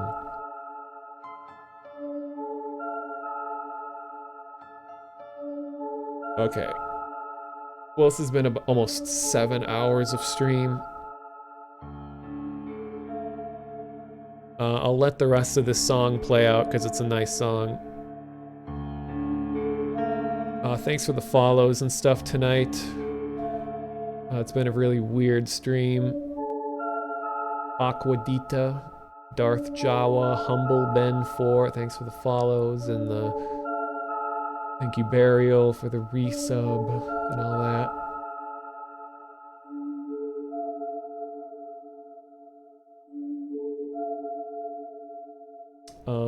All of my streams go right onto YouTube within hours of me shutting the stream down. I have a Discord. Who doesn't have a Discord these days? I'll put a link to it in the chat.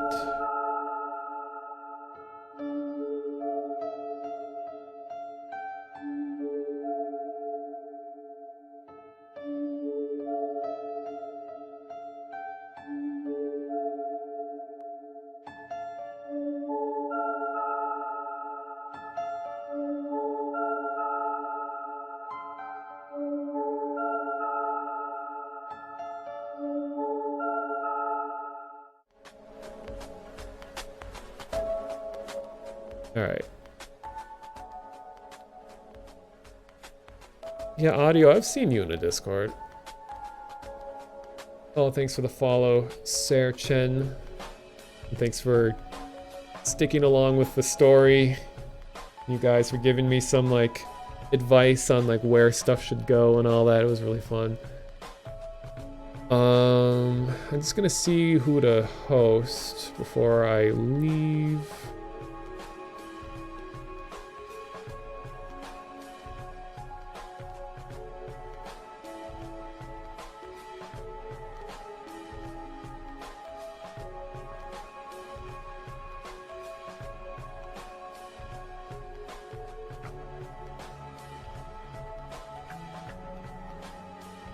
And also, in the chat, I'm putting the link to my YouTube video that we started the stream with. It's one I just finished yesterday, talking about spooky stuff from my childhood, if anyone cares to watch that.